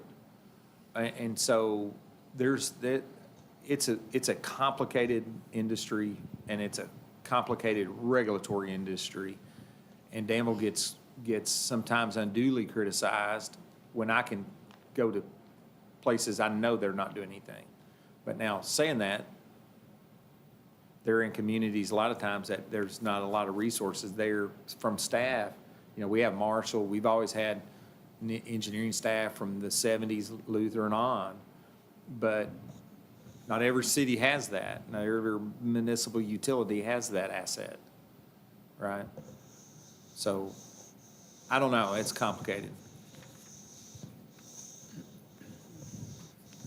It's a good thing to go to sleep with if you want to just talk about that for an hour. We're sure Yeah. everybody be dozing Play off. that on repeat and you'll go right to sleep. Thank you. Thank you for getting the grants and trying to continue. So from a general budget discussion to close the meeting out, we really don't have anything else today. What we need is your community agency recommendations. We'll clean that up. We'll come back with a recommendation back at the next meeting. We'll talk about economic development a little bit more at the next meeting, but do you have any questions on everything you heard today? We talked about the operating, we talked about what we are recommending to add. Based on your comments on the community agencies, you may want to add more, you may not. You may not want to add what we recommended. And then we will circle that into a draft over the next week if we can get your community agency recommendations from you. So we really need that to bring it together at the next meeting with some more recommendations for you towards a finished budget. So you can send that in when you can over the next, by Monday, and we can work with that next week. Before we leave today. Well, you all can do that I'm but trying to push them to do that. they can fill out the spreadsheets and get them in. I know 3 of us ain't done, only 2 people done. Yeah. Do you remember, I mean, and this is not today, the airport, I wasn't here, I tried to listen, but what was it they asked for? They're doing a master plan, we Why have did talked. they increase it? We've, to continue the funding for their master plan project. They were also going to include another entrance off of Old 127. They've got that field there. I would And have then to they were pull asking for a car. a vehicle. A assistance. vehicle. In the county, they've asked the same. I don't know what they've asked the county. Okay. I think they have asked the same of the county. They usually Airport do. is usually one that matches the county. Yeah. As far as I'm aware, the planning and zoning asked the same, other than for DHAB. Senior citizens asked the same. Who am I forgetting? EDA asked the same. And the Development Corps, I believe, asked, For 200,000. I believe they asked for more because they received more from the county last year than they did for us. Okay. And, on the Economic Development Corp., they do have a fund balance. We do need to be mindful of those things. Lee and I will assess that with a recommendation. It may be that you lower that. It may be, because you do have to do the master plan. You do have other economic development items you need to invest in. And they're gonna come back and ask us anyway. If we have a legitimate project, you can always address that. Yeah. Then, there was one other thing I just then jumped through in my mind when you asked that. I don't know. You're not as young as you used to be. No, well, there's a lot. I mean, a lot of little things.